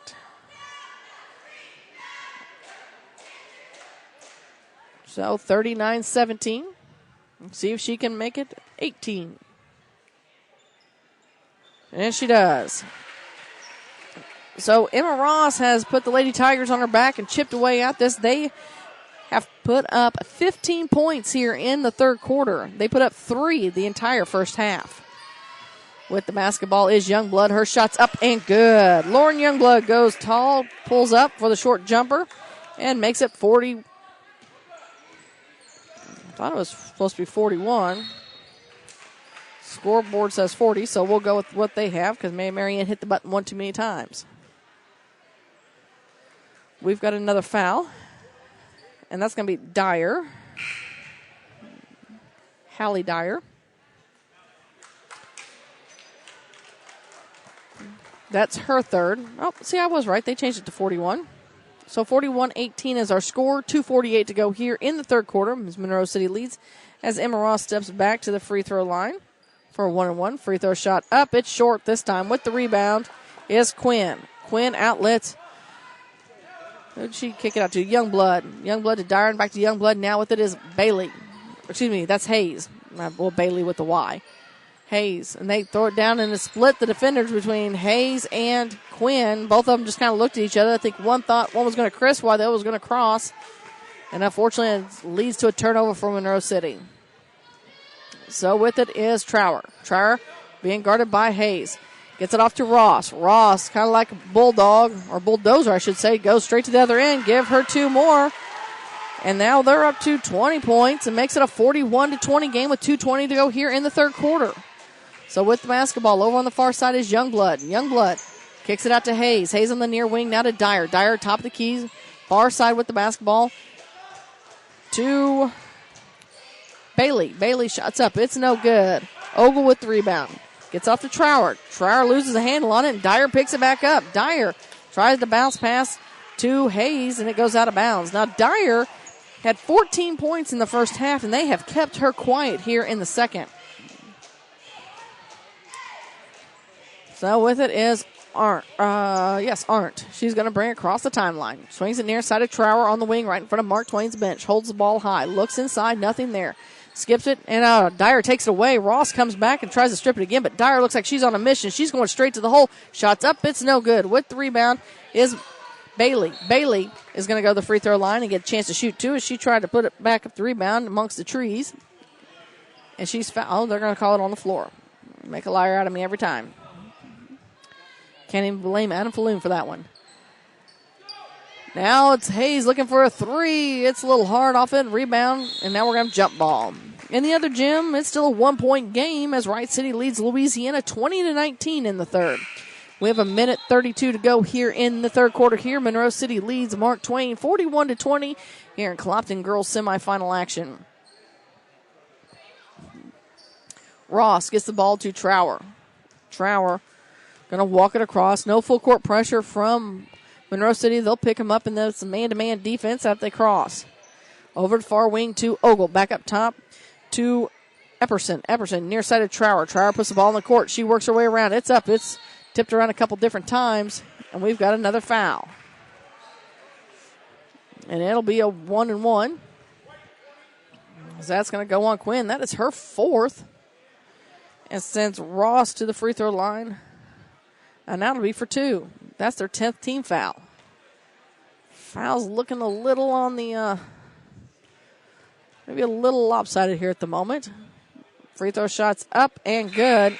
Because that's how they've etched their way back in here. As that's the 10th team foul for Monroe City.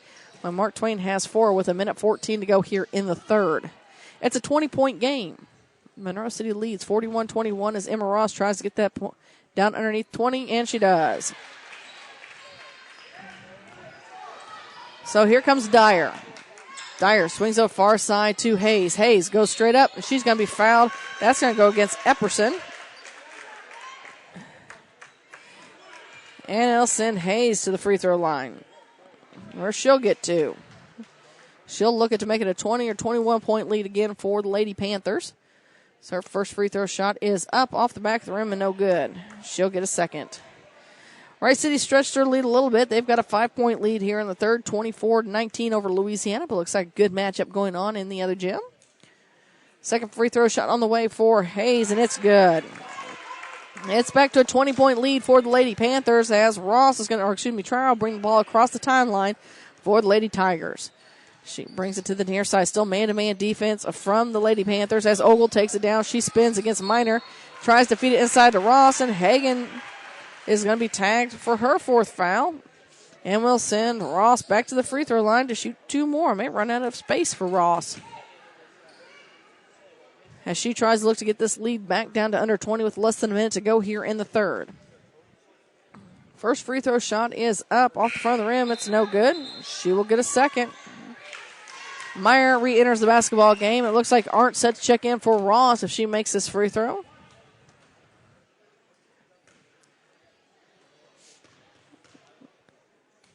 Shot up on the way, and it's good. Makes it a 19-point game. Again, Monroe City still on top. They've led the entire time. Again, here in the third quarter alone, Mark Twain has put up 20 points. Monroe City led at the end of the half, 31-3. So Hayes with it, gets it to Dyer, near side to Miner. Miner works it around, back to Dyer, over to Hayes again in the far corner. Hayes back to Dyer. Dyer gives a fake. She looks to split, kicks it off to Hayes. Hayes wants a 3, it's short. With the rebound is Arndt. Arndt pushes the ball up the court. She works her way up, and it's picked from the back by Bailey. That's Bailey Hayes. So Monroe City will have it under their own basket. So they lob it in.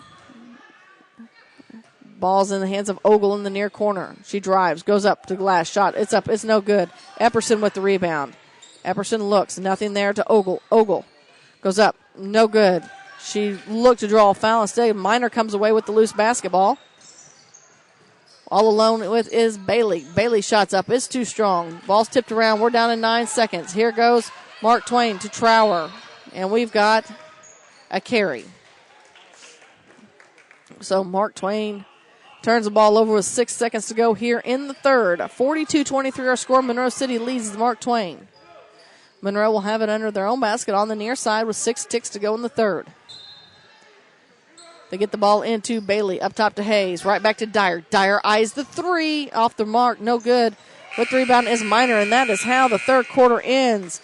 It's Monroe City leading Mark Twain by the score of 42-23. We've got your final quarter of action coming up next here on Eagle 102. Coverage of the Clopton Invitational Tournament on Eagle 102 is brought to you by Hayden's Motorsports, Craig Bowen CPA, and Rawls County Insurance. Community State Bank of Missouri in Bowling Green and Troy, where the number one priority is the customer and adding new services to help simplify your life. Community State Bank is committed to meeting or exceeding customer expectations and building a strong, high-performance financial services organization. Community State Bank in Bowling Green and Troy, your community bank since 1887, member FDIC. Abel's Quick Shops introduces the new Shell Fuel Rewards credit cards, now with even more ways to save with two great reward programs. Choose the Shell Fuel Rewards card or the Shell Fuel Rewards MasterCard and save 10 cents per gallon up to 20 gallons every fill-up, plus rebates on non-fuel purchases. Sign up at shell.us/get rewards from Abel's Quick Shops. We're just down the road. High school sports on KJFM is brought to you by Bibb Beach and Collier Funeral Homes, Ligon Flooring, and B&B Automotive. Broadcasting from the Family Drug Booth, it's the Eagle 102 Game of the Week. Monroe City has the ball to start the fourth quarter. They are up 42-23. Youngblood with the shot up. It's no good. Ogle with the rebound. We're headed back the other direction. With it is Ross. She goes up, and she's going to be fouled. That's going to be by Bailey. Bailey with the ease is going to send Ross back to the free throw line to shoot two. She's been dominant there here in the second half. 2, 4, 6, 8, 10, 12, 14, 16, 17 points, if my math is correct, is what she put up in the third quarter alone. Shot up and good. The first with two is good. Makes it. Oops, I got a little ahead of myself there before I change my score again. We'll see if she makes this one. And she doesn't. Of course, because I gave her one too many points. She missed it, got the rebound. Putback's no good.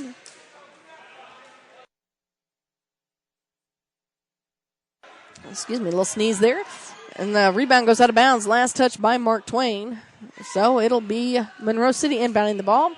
That'll be Minor. Brings the ball in, gets it off to Dyer. Dyer will be picked up by Ross, crossing the timeline near side of Youngblood. Youngblood picks it up, skips it over far side, but kind of interrupted there a little bit by Arndt. It goes out of bounds. Last touch by Mark Twain, so it's going to stay. It's going to stay with Monroe City. They get it into Bailey, and that's Trower. Trower's going to pick up a foul. And she collided with Bailey in the air. And I believe that's the 7th team foul as Quinn comes in. It is, so we've got a 1-and-1 situation going on here. 42-24 our score, 7:33 to go here in this basketball game. Monroe City leads. First free throw shots up and good. So her first is good. She'll get a second.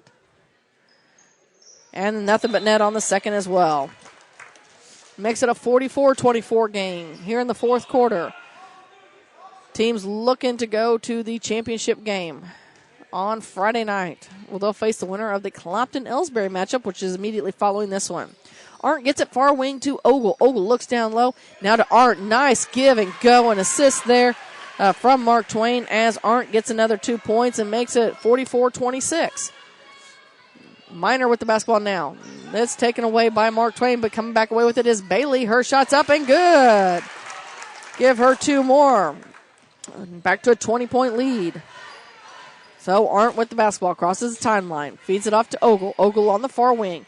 Now with it is Ross. Ross takes it in the paint. She goes up. Her shot's up and good. 46-28. 6:45 to go here in the ball game.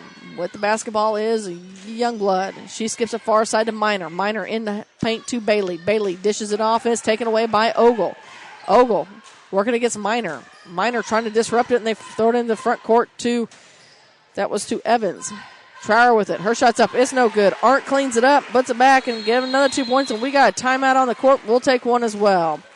With 6:26 to go here in the basketball game, Mark Twain's got within 16 as Monroe City still leads up 46-30.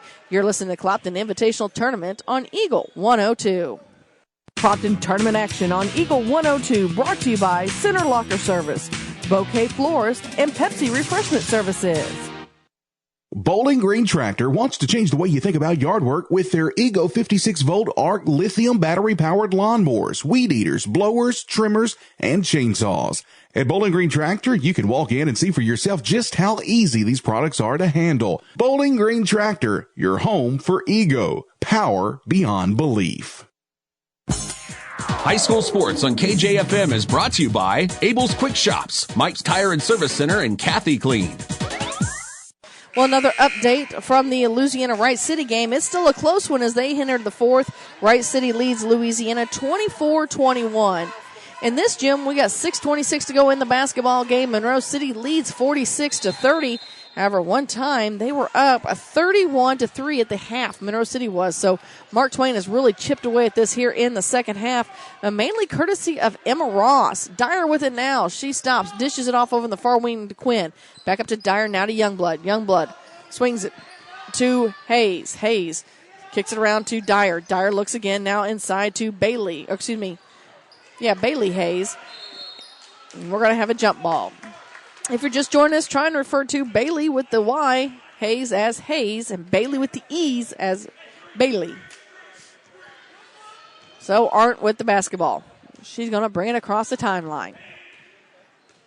Back into a 1-2-2 zone is Monroe City, and I don't know that I recall seeing them play zone in the first game. Now, of course, they did win that game over Louisiana fairly dominantly, so they may not have went to it. Ogle, long shot on the way, and it's good. 3-point shot for Ogle and makes it a 46-33 basketball game.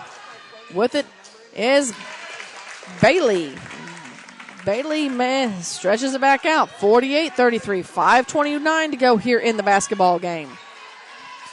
So with it is Trower. Trower near side. She tries to feed it inside. Nothing there. Bailey with it. Going to get back to Dyer. Dyer brings it across the timeline. On the near side, skips it far side to Youngblood. She stops, eyes the three, off the rim, no good. Chasing down it is Quinn. Quinn over in the far corner, back to Youngblood. She steps up, she's going to try it again, and it's going to miss and end up right in the hands of Ogle. Ogle brings it, she's working against Youngblood in backcourt, feeds it up to Arndt. Arndt right between the scorer's table and Mark Twain's bench on the near side. Now with it to Trower. Trower right on Mark Twain's bench by the head coaches, picks up after one dribble, bounce pass inside to Eckernott. And we've got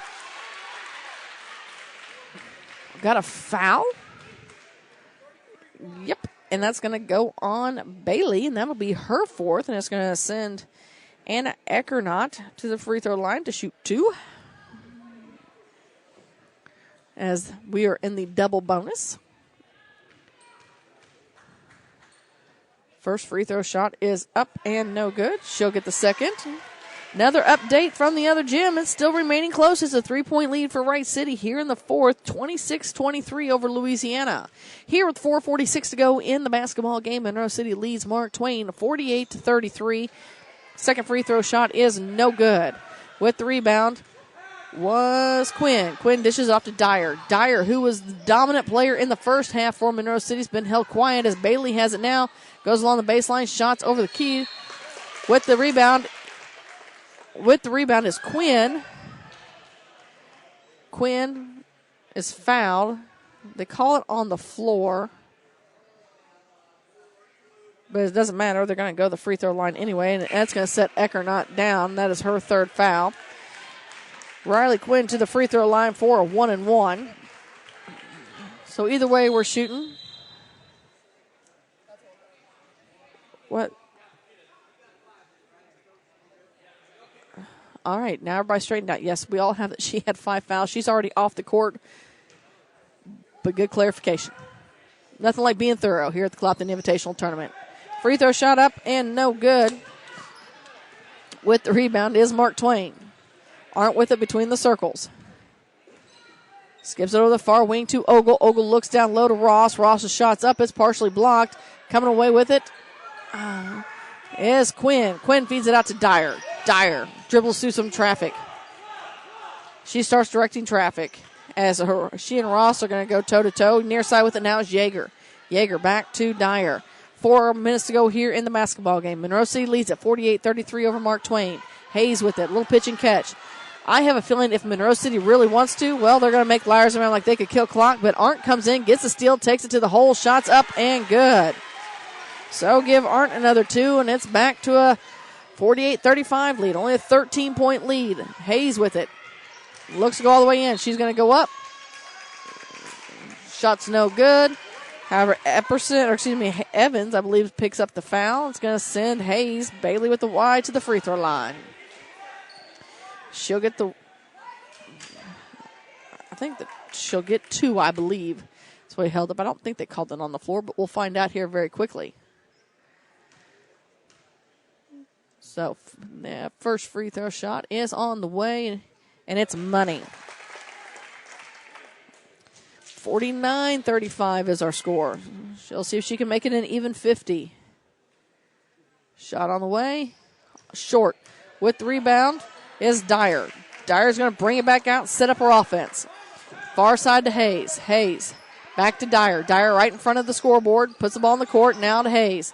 Little pitch and catch between the two up front is looks like Mark Twain's kind of sort of content to stay in a little bit of, I can't tell if they're technically in a man-to-man, a loose zone. I'm not 100% sure exactly what they're, box or diamond and 2. Now it looks like they've kind of manned up as Hayes takes it all the way around. She's going to go under. Nope, backs it back out. We're going to kill clock.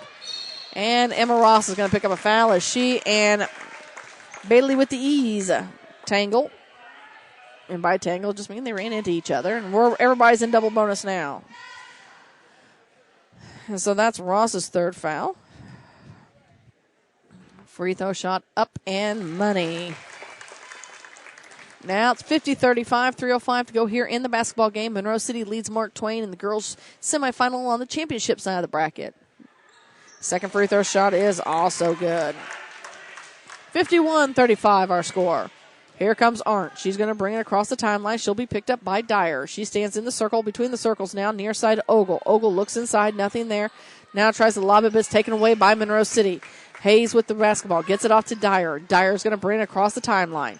She dribbles with the right hand, swings it to the near side, right in front of Monroe City's bench to Yeager. Skips it to Hayes. Hayes back to Yeager again. Yeager stands in the middle of Monroe City's bench, now far wing to Hayes. Kind of look like they're killing the clock as Bailey comes out and joins the fun. Back to Hayes. And now Trower's going to pick up the foul, looking to stop this clock. And that'll be her third, I believe. And we'll send Bailey with the Y, or as we're calling her, Hayes, to the free throw line. Youngblood was set to check in. They said, well, I can't tell if she's actually going to check in or not. Nope, doesn't look like it. First free throw shot's up. It's no good.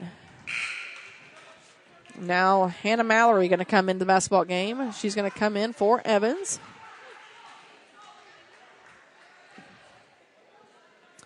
As Hayes stands to eye the second.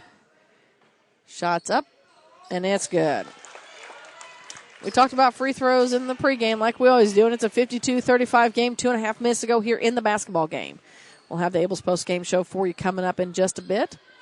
Arndt with it now between the circles for Mark Twain. Near side with it to Trower. Trower looks inside there and picking up the foul. I almost feel like they've got to blow a whistle every couple seconds here. Yeager with the basketball. Yeager picking up the foul. Is going to send Trower to the free throw line. She'll get 2. 26-23 is our score in the other gym. Looks like there's about 4 minutes left to go in the fourth quarter. Wright City still leads Louisiana, but looks fairly competitive in this gym. It's a lot closer than we thought it was going to be as Monroe City leads Mark Twain to 52-36. The first made free throw, both of the free throws were made by Trower as Monroe City led at the half 31-3, and then the Mark Twain Lady Tigers put up 20 points in the third quarter. Bailey with the ease is headed back to the free throw line. She's going to shoot 2 after she stood there and held the ball and made him come out and foul her. So 2:10 to go here in the ball game. Her first free throw shot's no good. She'll get a second. Monroe leads this one 52-37. So what are we doing here? We got a timeout on the court, I believe. Mark Twain's going to take it. We'll take one as well. 52-37 is our score. 2:10 to go here in the basketball game. Monroe City leads Mark Twain as you're listening to the Clopton Invitational Tournament on Eagle 102. Coverage of the Clopton Invitational Tournament on Eagle 102 is brought to you by Bowling Green Ready Mix. Eolia Landscape Supply, and Alicia Koenig, REMAX Realty Agent. The Mercantile Bank in Louisiana says now's the time to sign up for online banking and bill pay. With online banking, you can bank day or night from your home, office, or anywhere with internet access. Check account balances, view checks, and much more. Stop in today to learn more at the Mercantile Bank, downtown Louisiana, your hometown bank, member FDIC, and equal housing lender. High school sports on KJFM is brought to you by Pam Todd Watts Realty, Quiver River Electric Cooperative, and All Parts. All right, so we have Bailey with the ease. Hayes at the free throw line for the second end of her 2. She missed the first. Second one short as well with the rebound. We'll pick that up for you in just a second. Youngblood gets off to Dyer on the near side. They're kind of working out top. They're going to make Mark Twain foul as Youngblood works it in, finds Quinn. Quinn shots up. It's no good. Ball's going to go out of bounds. We're going to say last touched by Monroe City. Ogle kind of takes a moment to get up. She may have fallen and rolled an ankle a little bit. She's going to run it off. She said, no way, I'm fine. 52-37 our score. Monroe City leads this in the fourth quarter with 1:53 to go here in the basketball game. So with the basketball is Trower. Trower looks underneath, nothing there. Tries to feed inside to Ross. Ross, they're going to say she travels. So with the basketball will be Monroe City. Monroe City with the ball, brings it across the timeline. That is Youngblood. Youngblood works. Brings it back out to Hayes. It's Bailey with the Y. Dishes it off to Dyer. Dyer dribbles around. Finds Youngblood again. They're killing clock. They're going to make him foul. 1:22 to go here in the basketball game. Now to Dyer. They're just kind of run as much clock until Mark Twain decides they want to foul to stop this clock. Because Dyer had a free shot to the hole, and she decided to back it up instead. So with it is Hayes. Hayes running around. And now there's a steal. That's by Mallory. Looks like we've got some substitutions coming in as Utterback, Meyer, and I believe Moss maybe coming in. I'll yep, Moss. And then Mallory re-entered the basketball game for Mark Twain. Down to a minute to go here in the ball game. Monroe City still leads Mark Twain 52-37. We got the Abel's postgame show for you coming up at the conclusion of this one. Then we'll quickly reset and open up pregame show for the Clopton Elsberry matchup. And we now have the foul. Mallory says, I'm tired of all this running around. I'm going to foul so we can shoot a few free throws and get back to action. And that'll send Bailey with the ease to the free throw line to shoot 2.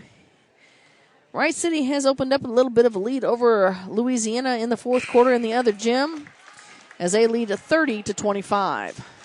First free throw was good. She'll get to second.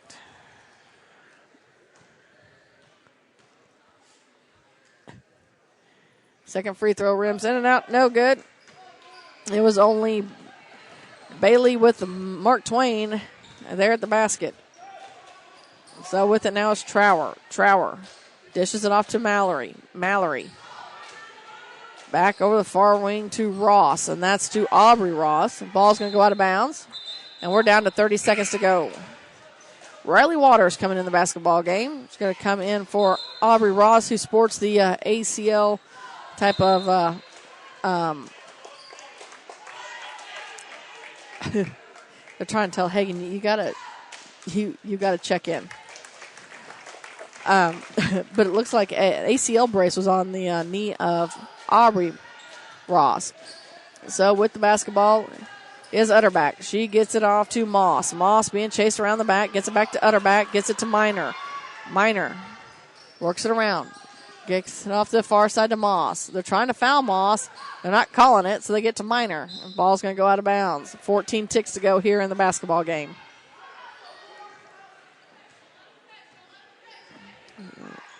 Well, they get it in to Utterback. Utterback to Moss, and now we've got the foul. And Emma's going to pick it up. Ross, that'll be her fourth, I believe. And so with 10 seconds left here to go in the basketball game, we're going to shoot a few free throws. That's going to be Moss that'll shoot them.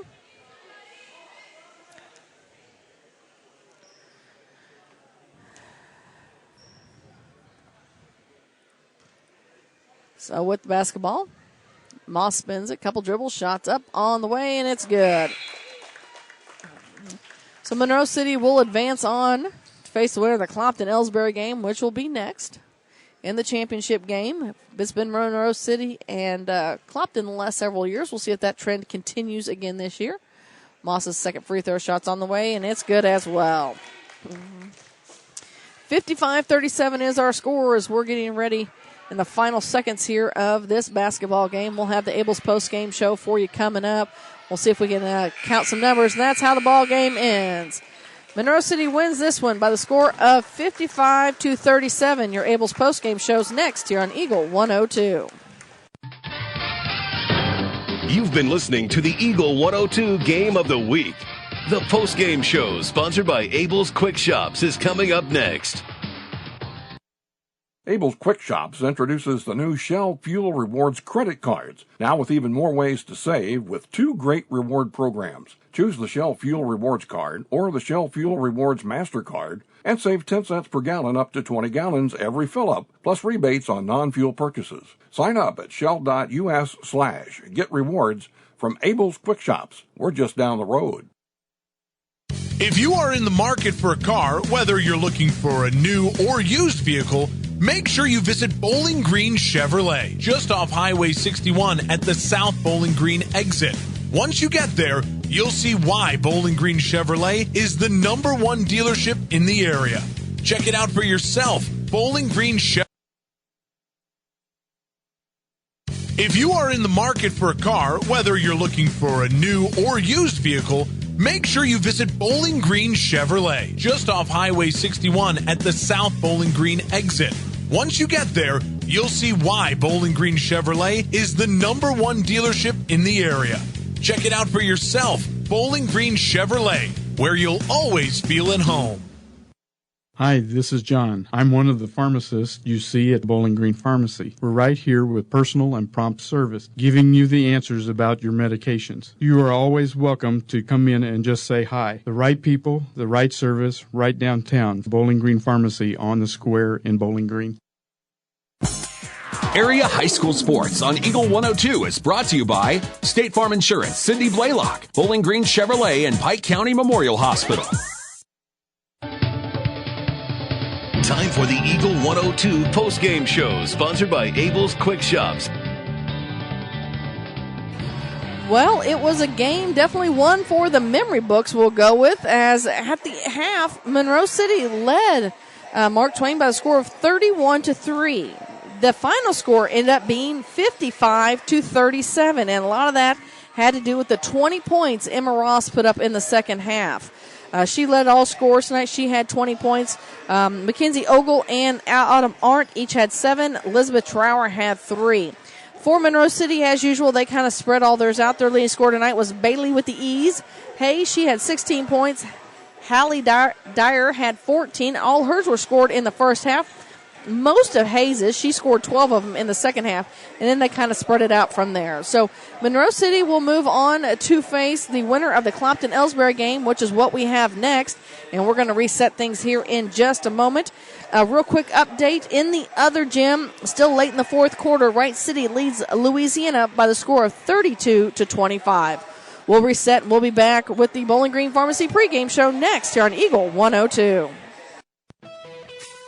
You've been listening to high school basketball on KJFM Radio.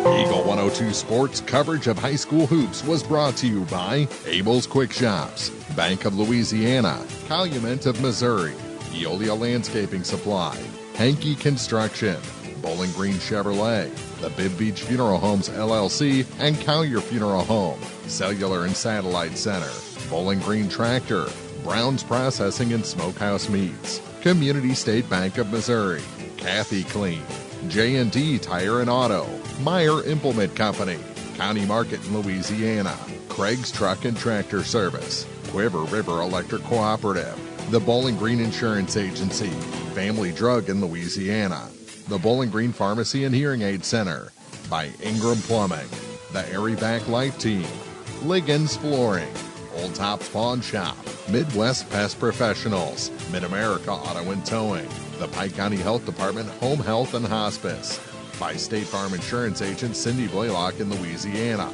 Outlaw Lawn and Landscaping, Pam Todd Watts Realty, People's Bank and Trust, Perkins Electrical Service, Young Enterprises Incorporated, All Parts in Louisiana, Pike County Mutual Insurance, B&B Automotive, Spring Hollow Coffee, the Mercantile Bank of Louisiana, Mike's Tire Service, by Pike County Memorial Hospital, and by Vicky Cadwallader Real Estate. Listen all season for high school basketball, right here on your area sports leader, Eagle 102. Well, we're ready to reset things. We've got 11 minutes to go in the pregame show as number 2 Clopton will take on number 3 Elsberry. We'll break all of it down for you during the Bowling Green Pharmacy pregame show next here on Eagle 102. Hi, this is John. I'm one of the pharmacists you see at Bowling Green Pharmacy. We're right here with personal and prompt service, giving you the answers about your medications. You are always welcome to come in and just say hi. The right people, the right service, right downtown. Bowling Green Pharmacy on the square in Bowling Green.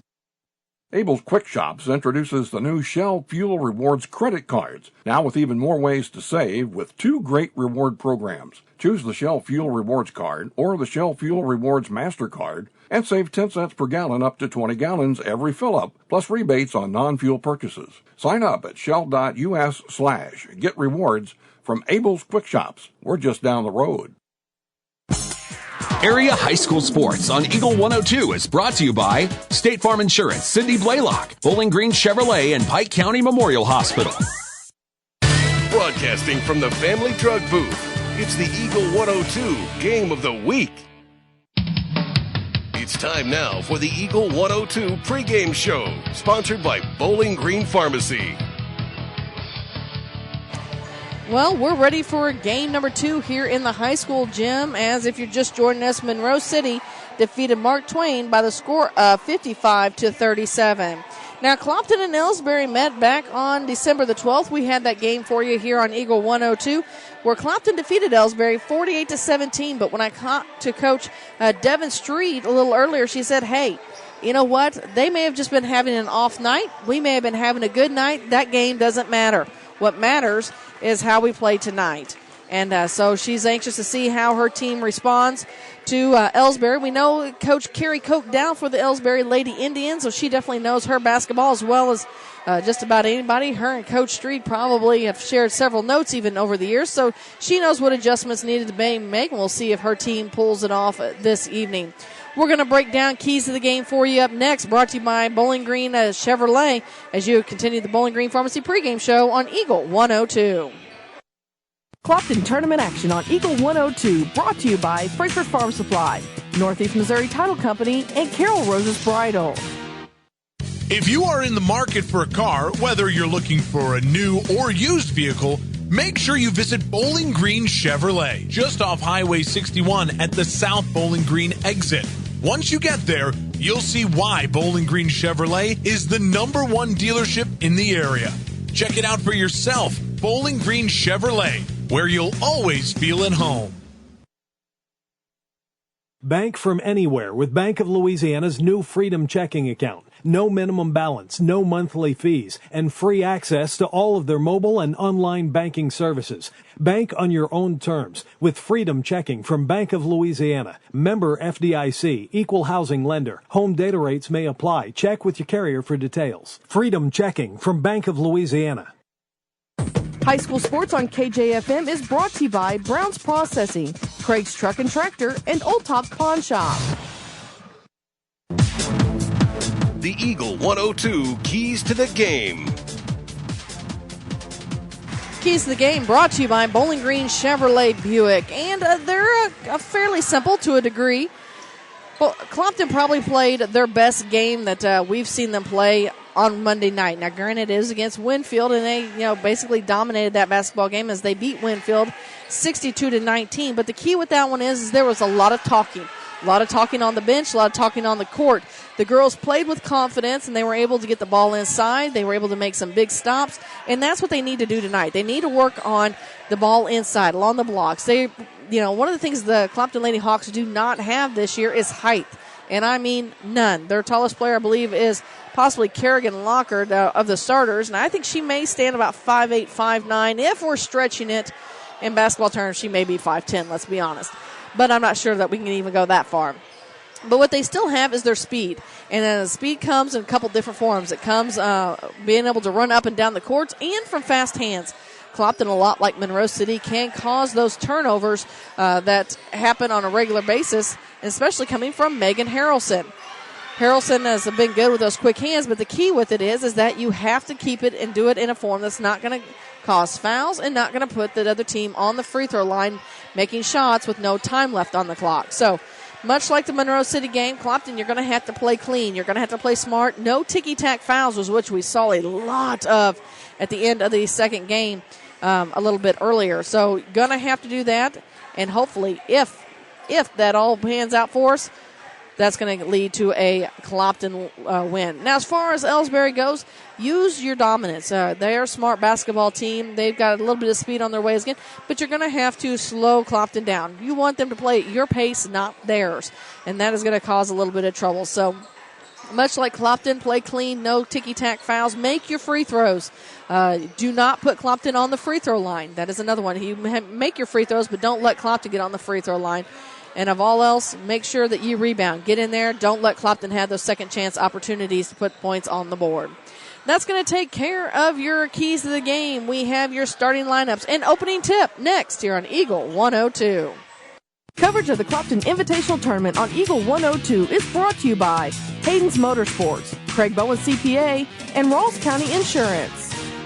Community State Bank of Missouri in Bowling Green and Troy, where the number one priority is the customer and adding new services to help simplify your life. Community State Bank is committed to meeting or exceeding customer expectations and building a strong, high-performance financial services organization. Community State Bank in Bowling Green and Troy, your community bank since 1887, member FDIC. Bowling Green Insurance Agency can assist in all the insurance coverage you may need. With the proper insurance coverage, you can stop sweating the small stuff and enjoy life. Bowling Green Insurance Agency is one of the leading insurance agencies in the Pike County area. Give them a chance and they'll prove it. Call Fred Carlson and get a quote. Bowling Green Insurance Agency.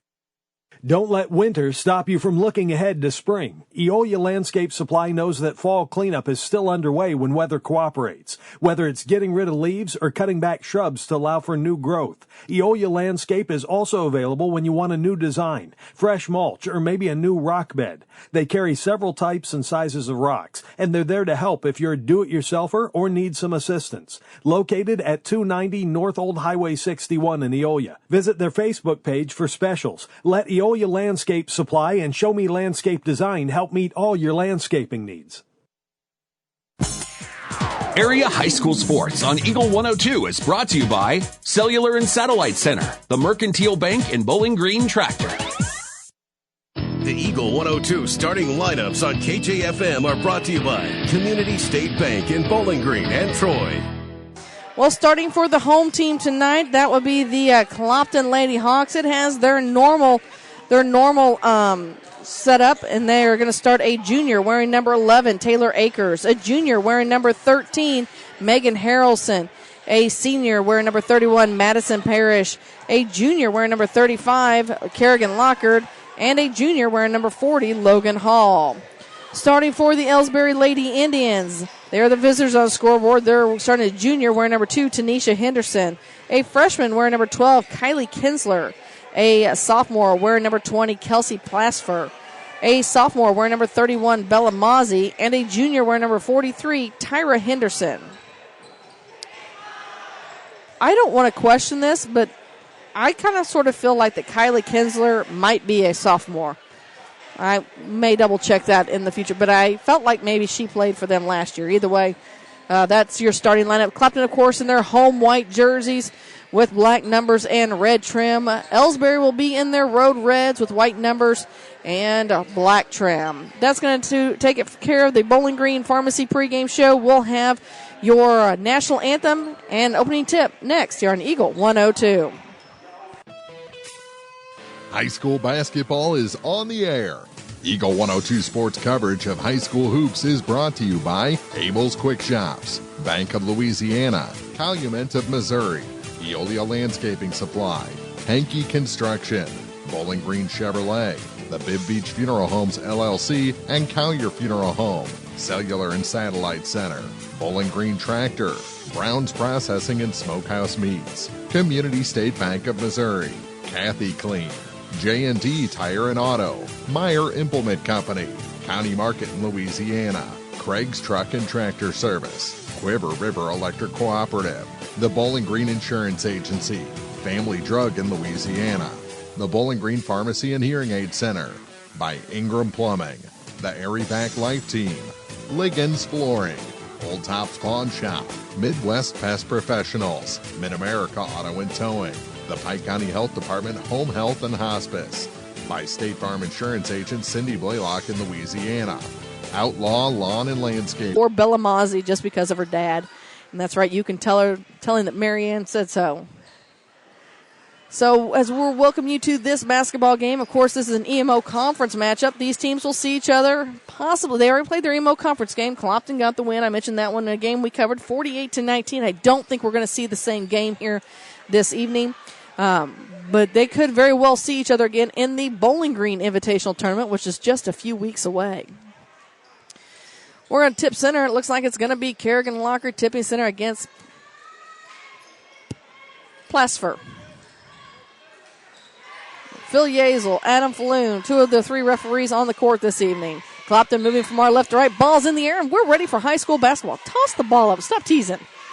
And it looks like it's going to be Clopton controlling it, and although Mozzie and Akers kind of went toe-to-toe, Akers runs it, brings it near side to Harrelson. Harrelson right in the middle of Elsberry's bench. Inside finds Lockard.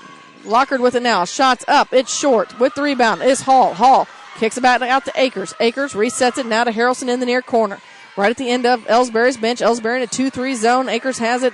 Swings it to the far side to Parrish. Parrish looks inside now, far wing to Harrelson. Harrelson dribbles around, tries to bring the defense, skips it near side to Akers. Akers down in the near corner again to Harrelson. Harrelson moves it around. Back to Akers. Swings it again to Parrish. This is what we kind of sort of talked a little bit about, getting it in their own, taking Clopton out of their pace. Unfortunately, Tynesha Henderson picks up her first foul of the night. And it was just a reaching foul. Those are those ticky-tack fouls I talked about. You don't want a lot of those. And so Clopton has the first turnover as it's stolen by the Indians. Here comes Tanisha. Tanisha brings it on the near side right in the middle of Clopton's bench. She's directing traffic, gets it to Tyra. Tyra skips it near side to Plassfer. Back up to Tanisha. Tanisha working against Akers in this man-to-man defense. Akers moves her feet, gets it to Plassfer, now on the near side to Kinsler, and now Logan Hall is going to pick up her first foul. And it's in and out, no good. Mozzie with the rebound. Mozzie kicks it out to Tanisha. Tanisha throws a long pass up to Tyra. Tyra, one dribble, back over to Kinsler. Kinsler eyes another two, it's short. Ball's loose. Tyra comes away with it, gets it out to Tanisha. Tanisha brings it back up, resets this offense, and she's guarded by Harrelson in this man-to-man. Bounce pass to Tyra. Tyra spins into the paint. Her shot's up. It misses everything. Kinsler comes in and gets a loose basketball. Elsberry's doing everything right now to catch Clopton off guard. Dribbling with the left hand is Tanisha. And Tanisha is going to get the offensive foul. And that's going to be her second as she pushed off. And that's going to bring in Candace Dowell. So Parrish will now inbound the basketball between Clopton's bench and the scorer's table. Gets it into Akers. Akers brings it to the near wing. She's looking. Swings it across to Parrish. Parrish inside to Lockard. Lockard spins around. Bounce pass to Hall. Hall back up to Parrish. Parrish feeds it back to Akers. Akers near side to Harrelson. Harrelson looks inside. Elsberry's going to make Clopton, I have a feeling, shoot from the outside as they basically have junked up the paint. Akers with it now. And then really Dow and Mozzie have given the guards a little extra space. Here comes Harrelson. One dribble. She's going to eye a three. It's off the mark. And it's Parrish. Parrish chases it down. Gets the rebound. Back to Akers. Akers steps up. She looks to work around. Over to the far side. Long shot on the way. It's no good. We're going to have a tie-up. We should have a jump ball, I believe.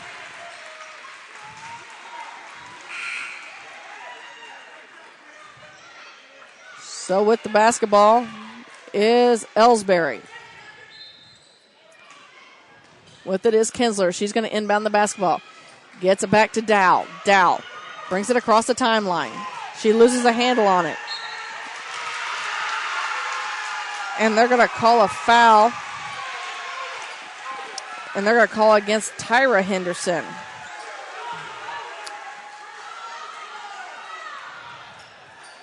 So I was trying to figure out exactly what all was going on, but Coach Carrie Koch Dow didn't like that call at all.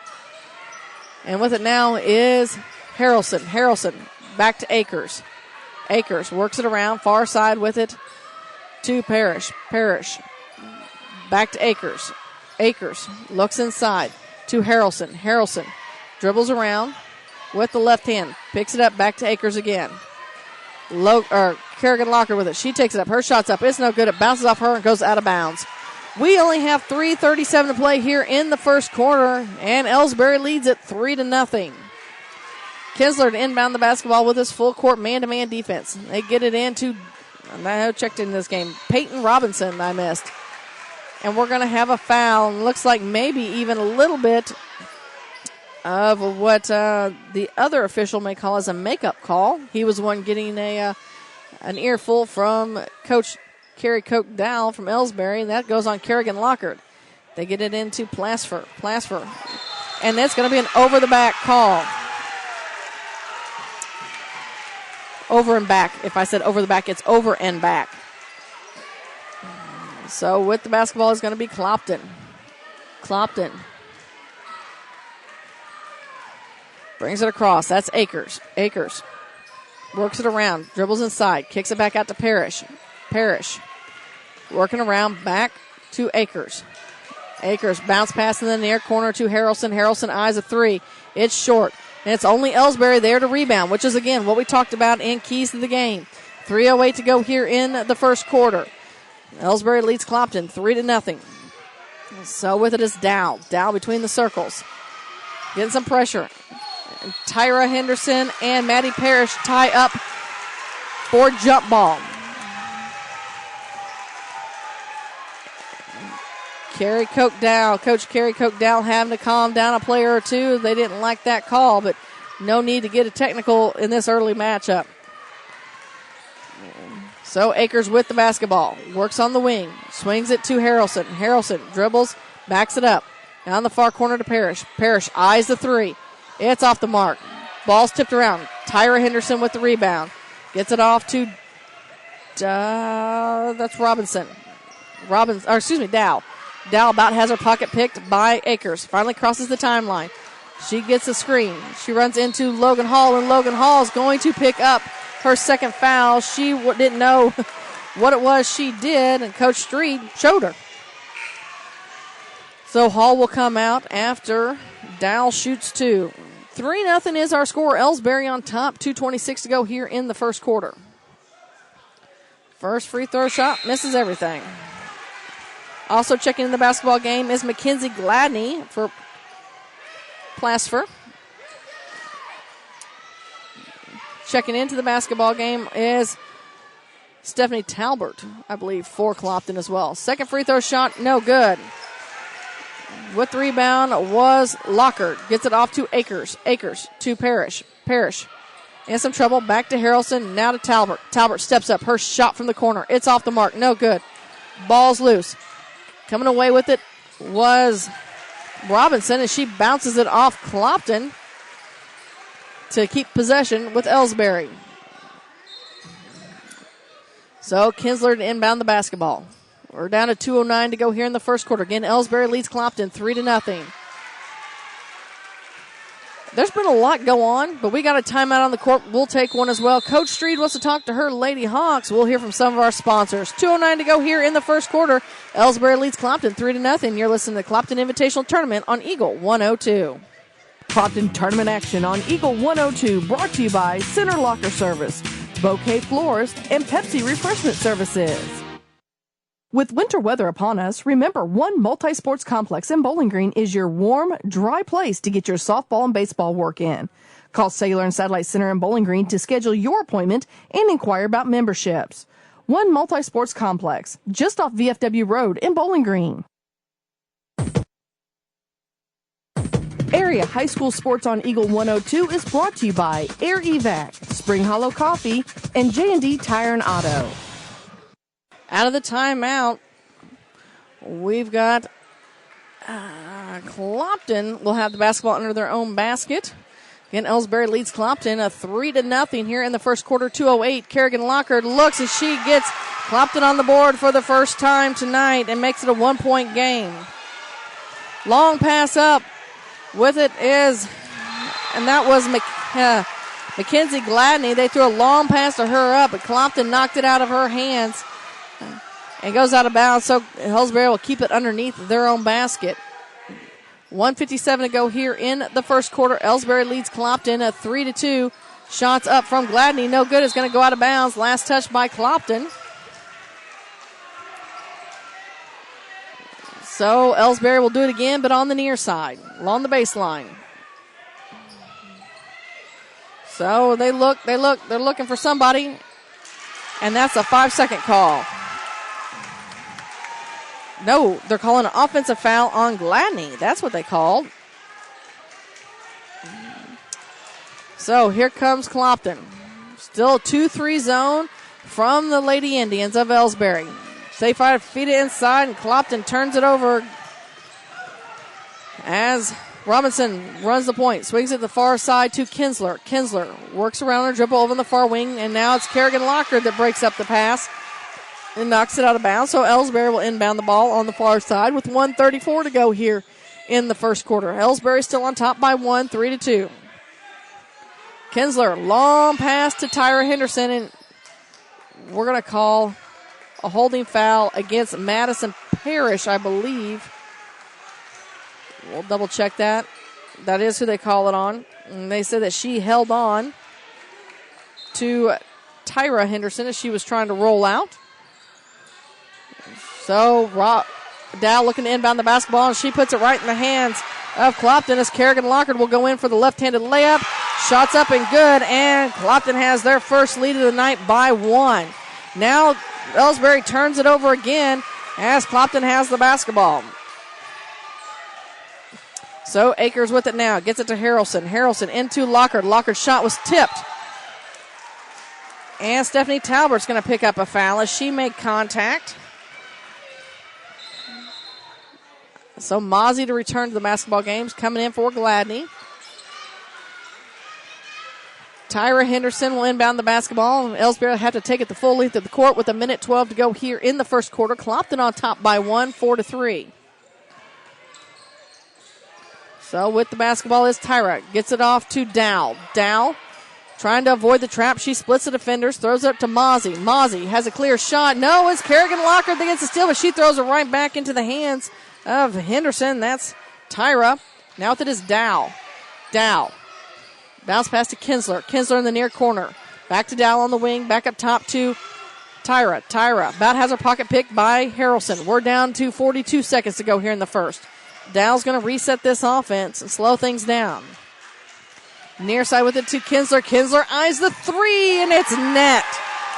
Kylie Kinsler with the three. That's her second of the night. She has all 6 points for Elsberry. Megan Harrelson thought about it. Skips it near side of Parrish in front of Elsberry's bench. And Clopton all but throws it away. And they do. So Elsberry back with the 2-point lead, 6-4 with 18 ticks to go here in the first quarter. So Kinsler will inbound the basketball, gets it into Dow. Dow in the backcourt, guarded by Harrelson. She works it, takes over the far side. Akers tries to get Dow. They try to get her in trap, and it's going to step out of bounds. So last touch by Harrelson, so Elsberry will inbound the ball on the sideline with 0.9 seconds to go in the first.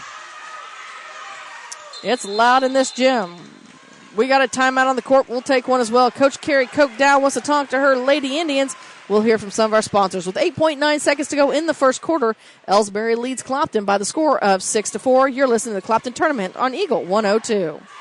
Coverage of the Clopton Invitational Tournament on Eagle 102 is brought to you by Bowling Green Ready Mix, Eolia Landscape Supply, and Alicia Koenig, RE/MAX Realty Agent.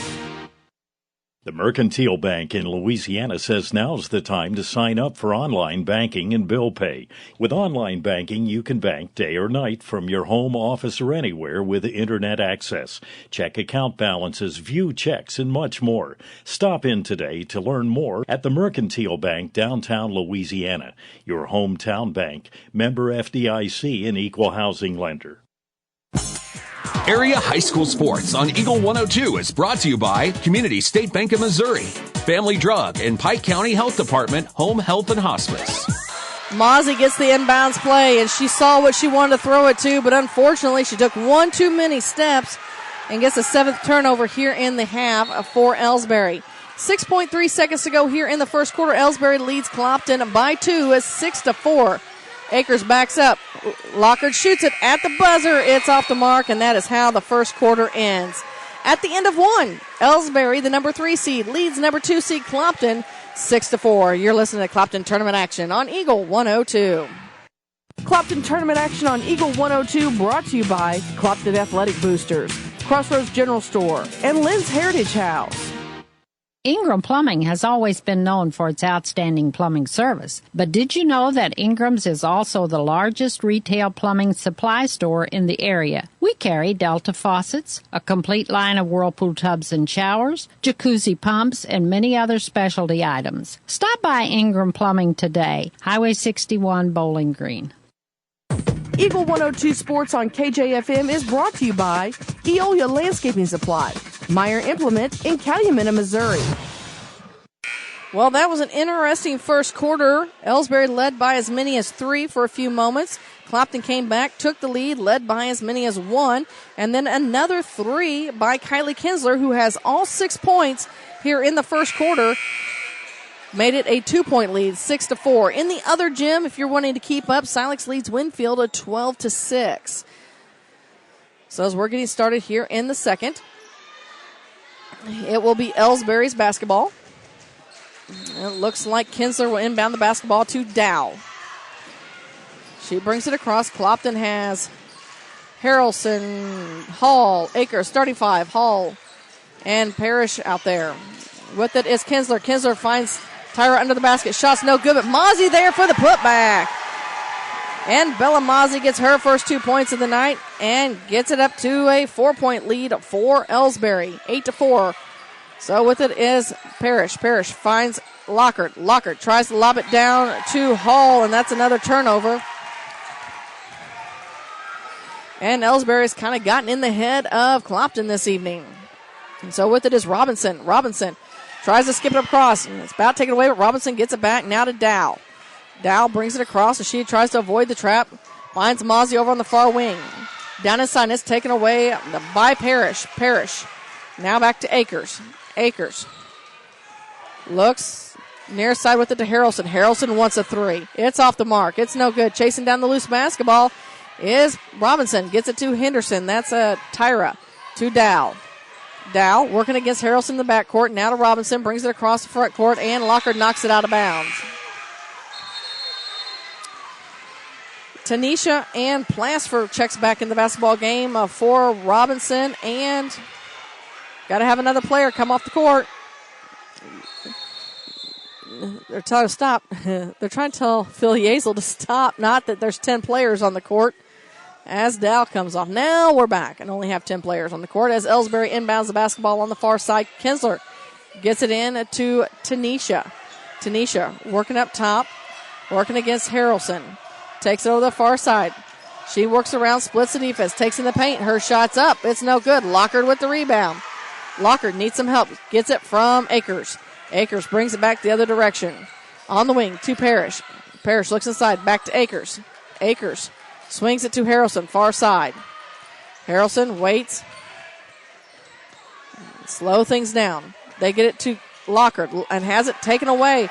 Clopton just working, needing some good passes in there. as they're kind of having a tough time at the moment. Tyra with it, far side to Mozzie. Mozzie takes it in. Back out to Tyra. Her shot misses everything, goes out of bounds. Back to Clopton we go.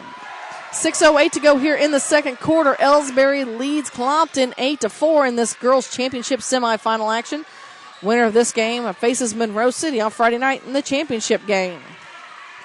Akers with the basketball. Dribbles, finds Lockhart in the paint. Lockhart turns around, shoots. Her shot's off the mark. Works to get her own rebound, and they're going to call a foul on her for it. She did not position herself correctly in front of the defender. Instead, she tried to reach over the back, and that's her second foul. Elsberry will have to take it the length of the court. And they're kind of in a 1-2-1-1, Clopton is, as Mozzie with it. About has it taken away by Harrelson.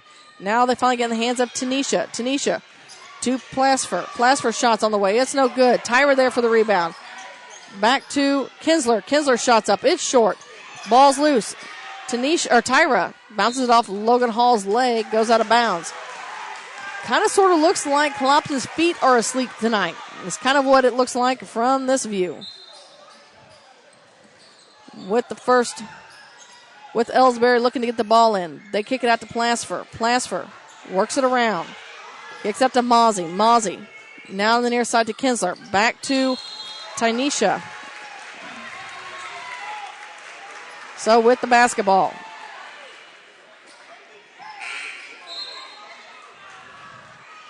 As we have substitutions coming in.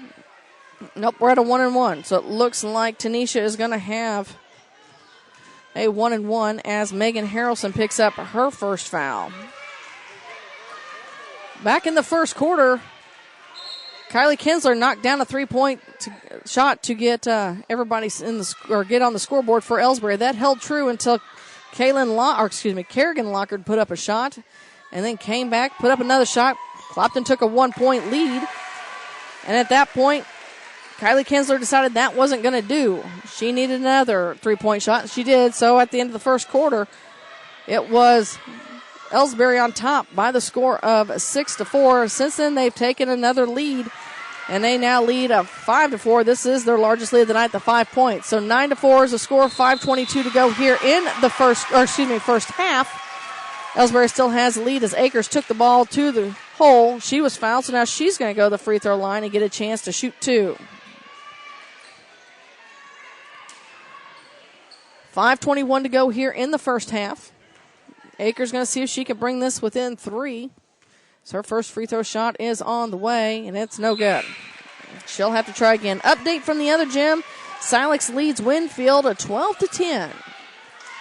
5:21 to go here in this first half. We'll have the Cellular Satellite Center halftime show coming up in just a little bit. But Elsberry has their largest lead of the night over Clopton by the score of 9-4. Akers at the free throw line for a second free throw shot. Both of them just short. And with the rebound is Elsberry. With that rebound is Abby Jenkins. She gets it off to Dow. Dow brings it into the front court, and they immediately trap her. She falls down, gets it off to Plasfer, now to Mozzie. Mozzie goes against Hall. Shots up and good. That's from Kinsler. She has 8 on the night and gives them an 11-point lead. That's 7 points being the largest lead of the night. Clopton almost like they have a lid on the basket as Kerrigan Lockhart goes up. Her shot short, gets her own rebound. Her putback's no good. Tipped around again. Megan Harrelson comes away with it. Harrelson puts it up. Her shot's short. Clopton shot, they keep hitting off the rim. It's like they don't have enough oomph in them to get it into the hole. So with it is Dow. Dow bounce pass to Jenkins. Jenkins back to Dow. With the left hand in the near corner to Kinsler. They've got to figure out a way to stop her. She has 8 of the 11 points here so far, including 2 threes. Megan Harrelson is going to pick up her second foul, it looks like. And Coach Street is telling her girls, hey, you're going to be picking up these fouls if you don't move your feet. And it's going to send Kinsler to the free throw line. She'll get a 1-and-1 as that's the 8th team foul for Clopton. Shannon Yates set to check in the basketball game, along with Tyra Henderson set to return. Shot up, it's no good. Lockhart with the rebound. She dishes it off to Harrelson. Harrelson moves it around, takes it all the way in. Near side, gets it to Akers. Akers eyes the three, and she banks it in. So Akers says, no way, bank's still open. We're going to get this game a little bit closer and brings it within 4. 11-7 is our score. 4:04 to go here in the first half. Elsberry still on top of Clopton. So with the basketball is Elsberry. That's Dow. Brings it near side to Mozzie. Mozzie. Back to Dow. Dow stands up there as we're down to 3:45 to go here in the half. Bounce pass to Mozzie over on the far wing. She looks inside. Nothing there. Puts the ball on the court. And it's taken away by Parrish. Parrish going to go toe-to-toe with Jenkins. She tries to shoot over top of it. Draws the foul off of Jenkins. So Parrish will head to the free throw line and get a chance to shoot 2. This is not what we would call a pretty game by any means. There is a lot of excitement in it. And right now, Elsberry leads Clopton 11-7. They've led most of this game. 3:34 to go here in the first half. The winner trying to get on to face Monroe City in the championship game Friday night. The loser will face Mark Twain in the third place game. Free throw shot up and no good. So far, Clopton is a big offer from the free throw line. And I know Coach Street well enough to know they will shoot free throws all day long tomorrow if someone doesn't start making some. In the other gym, they're knotted up at 14 apiece. Alex and Winfield are. As Maddie Parrish stands in there for a second free throw shot. And still 0 for 4. But it's rebounded by Clopton. That was by Lockard. Lockard to Akers. Akers back to Lockard on the far side. Now to Parrish. Parrish thought about 3. She stepped up. Now to Akers. Akers wants another one. It's off the mark, but in the hands of Parrish. In the hands of Lockard. And she puts it up, and that's another 2. And Clopton has it within 2 now with 3:15 to go in the second quarter. So Clopton may start finding their mojo soon. And they're going to need to as they're still down by 2 with 3 minutes to go here in the first half. Elsberry leads it 11-9. They've led most of this game. Tanisha, long 3 on the way. It rims off of everything. Chasing down the ball is Tyra. Tyra at the free throw line. She moves around, kicks it back out to Jenkins, now to Tanisha, and she's going to reset her offense. Tanisha brings it up near side, finds Flasfer. Flasfer shots, it's no good. Yates with the rebound. Yates throws a long one up to Parrish. Parrish had to hold up. She may have gotten away with the travel, but they turn it over anyway. Back in the hands of Elsberry. Long pass up to Tanisha. And Clopton was caught asleep because they had the opportunity to get a steal there. But Tanisha was able to get it back. We're down to 2:14 to go here in the second quarter. 11-9 is our score. Elsberry on top of Clopton. They've led most of the game. Far wing with it now to Robinson. Robinson dribbles down and off her foot out of bounds.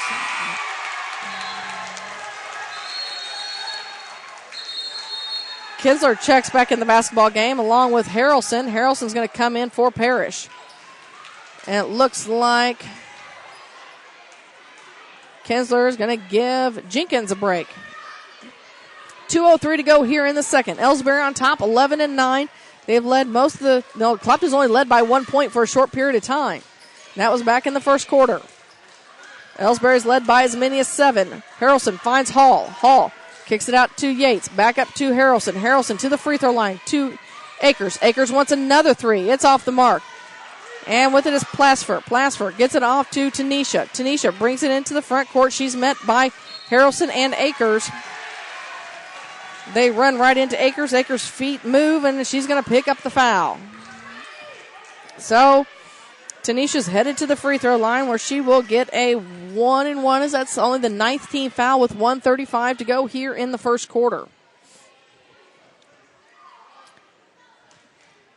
Tanisha. First free throw shot on the way, and it's good. Back to a 3-point lead for Elsberry. 12-9 our score, 1:35 to go here in the half. Second free throw shot on the way. It's off the mark, no good. Lockard with the rebound. Lockard kicks it out to Akers. Akers pulls up, finds Lockard. Lockard back to Akers. Akers looks inside, nothing there. To Yates. Yates swings it to Harrelson. Harrelson to Hall. Hall back up to Yates. Yates' feet are set. She wants a 3. It's off the mark. Ball's loose. Lockard and Tyra tie it up for a jump ball. Possession arrow favors the Lady Hawks. Dow's checking back in now for Tanisha. So Harrelson will inbound the basketball under the rim for the Lady Hawks. They all move. They get it into Lockhart. Lockhart is going to be fouled. She'll go to the line and shoot 1-1, as that's just the 7th team foul. And that's going to go against...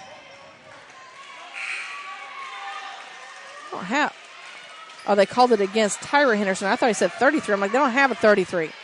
Clopton has yet to make a free throw in this half. So Kerrigan could help her team out immensely by knocking down 2 here and bringing this within 1 with 1:13 to go here in the first quarter. And the first one's good. She'll get a second. 12-10 is our score. 1:13 to go here in the half.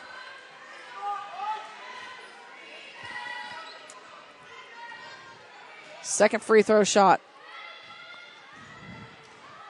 coming her way. Lockhart's second free throw shot is nothing but net. And all of a sudden, it's a 1-point game with 1:13 to go here in the half. Elsberry still leads it, 12-11. Long pass up to Plasfer. Plasfer dribbles up, and Akers gets the steal from behind. She brings it up. She's got to pull up. Nope, never mind. She dishes it off to Lockhart. Lockhart thought about the 3. Now back to Akers. Swings it near side to Harrelson. Harrelson running into Robinson. Puts the ball in the court, splits the defenders, loses a handle on the ball. And we've got another jump ball. This time possession arrow will favor Elsberry. Stephanie Talbert set to check in the basketball game now as they make that rotation right now. Silex leads Winfield in the second quarter, 16-15 in the other gym. We're down to 48 ticks to go here in the high school gym until we hit the Cellular Satellite Center halftime report. Elsberry leads Clopton by the score of 12-11. Kinsler gets it to Dow. Dow trying to avoid the trap, throws it into the front court to Gladney, and it's taken away. Talbert gets the steal. And we're headed back the other direction. Lockhart has it. She's looking to go all the way in. Goes up and draws the foul on Gladney. And that's Mackenzie Gladney's second foul. I'm going to send Kerrigan Lockhart to the free throw line to shoot 2 more. She can give the Hawks back another 1-point lead if she can drain both of them. The Hawks have only led by 1 point. Elsberry's led by as many as 7. At the end of the first quarter, Elsberry led Clopton 6-4. First free throw shot's off the mark. So the best she can hope to do here with 29 ticks to go in the half is tie it up. And it hasn't obviously been tied since the start when we were at 0-0. So Kerrigan Lockhart at the free throw line. Shot on the way. Rims in and out. It's no good. Logan Hall with the putback. It's no good. Stephanie Talbert, I was trying to see, I think it's Kinsler. That is who it is. Fight for the loose basketball. Both of them roll out. As it says, last touched by Clopton, so Elsberry will keep the basketball. Kerrigan Lockhart comes out. Madeline Bruni checks in. The Hendersons return for Elsberry as Gladney and Plaster get a seat. Down to 20 ticks to go. They throw it up to Robinson. Robinson, it comes up and Madison Parrish comes in, wraps up the basketball, and it's a jump ball. This time the possession arrow favors Clopton. So Megan Harrelson checking back in the basketball game now, coming in for Bruni. A little offense for defense right now as Clopton wants to take the last shot with 15.7 ticks to go in the half. Coach Street calls it out. She brings it to the near side. Akers does. Crosses over. Gets it to Parrish. Parrish thought about the 3. Now to Akers. Akers to Harrelson. We're down to 4 seconds. It's going to go out of bounds. And Bella Mazzi and Kelsey Plasfer is checking back in the basketball game for the Hendersons. Clopton has 3 seconds to work with. Harrelson is going to inbound the ball, and they're telling him to guard her. They don't want her to get the ball back.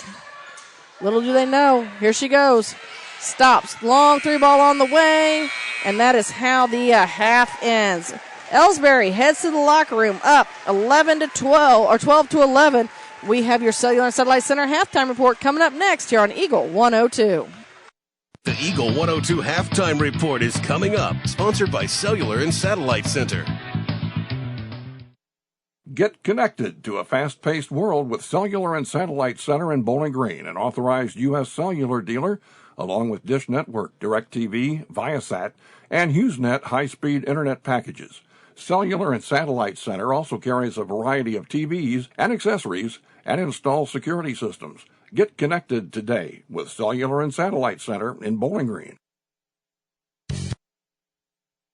If you are in the market for a car, whether you're looking for a new or used vehicle, make sure you visit Bowling Green Chevrolet, just off Highway 61 at the South Bowling Green exit. Once you get there, you'll see why Bowling Green Chevrolet is the #1 dealership in the area. Check it out for yourself. Bowling Green Chevrolet, where you'll always feel at home. Hi, this is John. I'm one of the pharmacists you see at Bowling Green Pharmacy. We're right here with personal and prompt service, giving you the answers about your medications. You are always welcome to come in and just say hi. The right people, the right service, right downtown. Bowling Green Pharmacy on the square in Bowling Green. Area high school sports on Eagle 102 is brought to you by State Farm Insurance, Cindy Blaylock, Bowling Green Chevrolet, and Pike County Memorial Hospital. It's now time for the Eagle 102 Halftime Report, sponsored by Cellular and Satellite Center. Well, the first half of the game here in the high school gym has Elsberry leading Clopton by the score of 12-11. You could not describe that first half as anything even close to a pretty. At the end of the first quarter, Elsberry led Clopton 6-4. And, of course, you can figure it out that they came back. Clopton put up 7 points. And Elsberry put up 6 more points. Now, the first 6 points in the first half of Elsberry's lead came from Kylie Kinsler as she drained 2 threes. And Kerrigan Lockhart had the first and only 4 points of the first quarter for Clopton. And then everybody else started scoring a little bit. Clopton's big thing right now, they are 2 for 8 when it comes to free throws. So free throws have not been their friends, and turnovers. Both teams in double digits as far as turnovers, so they're going to have to clean that up. Adjustments that can be made, I'm not real sure at this point. I'm not going to lie to you. Both teams have got to take care of the basketballs, got to make their free throws, and more importantly, need to slow down a little bit and run your offense. Both of them have offense. The 2-3 zone seems to be messing with Clopton tonight, only from the standpoint that Clopton's feet seem to be connected to the court. They're not moving as quickly as we saw them move on Monday night. So we'll see what adjustments are made at half. In the other gym, they're still in the second quarter, and Winfield leads Silex by the score of 18-16. We'll take a quick break here on the Cellular and Satellite Center halftime report. When we return, we'll recap games that have already taken place here at the tournament and set up tomorrow night's boys semifinal action. All that for you and more as you're listening to the Clopton Invitational Tournament on Eagle 102. Coverage of the Clopton Invitational Tournament on Eagle 102 is brought to you by B&B Automotive, Minnemeyer Orthodontics, and Vicky Catawalder Real Estate. When you support a locally owned pharmacy, you're contributing to the growth of the community. The dollars you spend stay right here to support our local community. Family Drug is your locally owned pharmacy, and their pharmacists have a personal commitment to their communities because just like you, they support their community. Family Drug, locally owned and hometown proud on Georgia Street in Louisiana. Hey, this is Ryan with Mid-America Auto and Towing in Bowling Green, and we've got the lot looking good and ready to go. We've got something for everybody's budget. We have a constant rotation of new inventory, including cars, trucks, and SUVs. So if you're out and you're looking for a new car, come by and see me. The Mid-America Auto and Towing, just off Highway 54 in Bowling Green, is a one-stop shop. Like us on Facebook or check out our website, midamericaautoandtowing.com. Eagle 102 Sports on KJFM is brought to you by Ingram Plumbing, Bowling Green Pharmacy, and Mid-America Auto and Towing. Hi, folks. This is Eric Schaefer. With sports season upon us, be treated like the pros. If your athlete has experienced an injury during a game or practice, let our experienced sports medicine team at Pike County Memorial Hospital Physiotherapy Department get them back to play. We have 2 locations to better serve our community. Pike County Memorial Hospital Physiotherapy and Sports Medicine in Louisiana and Bowling Green. Pike County Memorial Hospital. Community owned, nationally known. People's Bank & Trust mobile banking app gives you the convenience of banking from anywhere. Simply download the free app for your Android or Apple device and get started managing your accounts, transferring funds, paying bills, and depositing checks. People's Bank & Trust online at www.pbtc.net. Member FDIC Equal Housing Lender. Clopton Tournament action on Eagle 102 brought to you by Orff Construction, Twin Pike Family YMCA, and Nutrient Ag Solutions.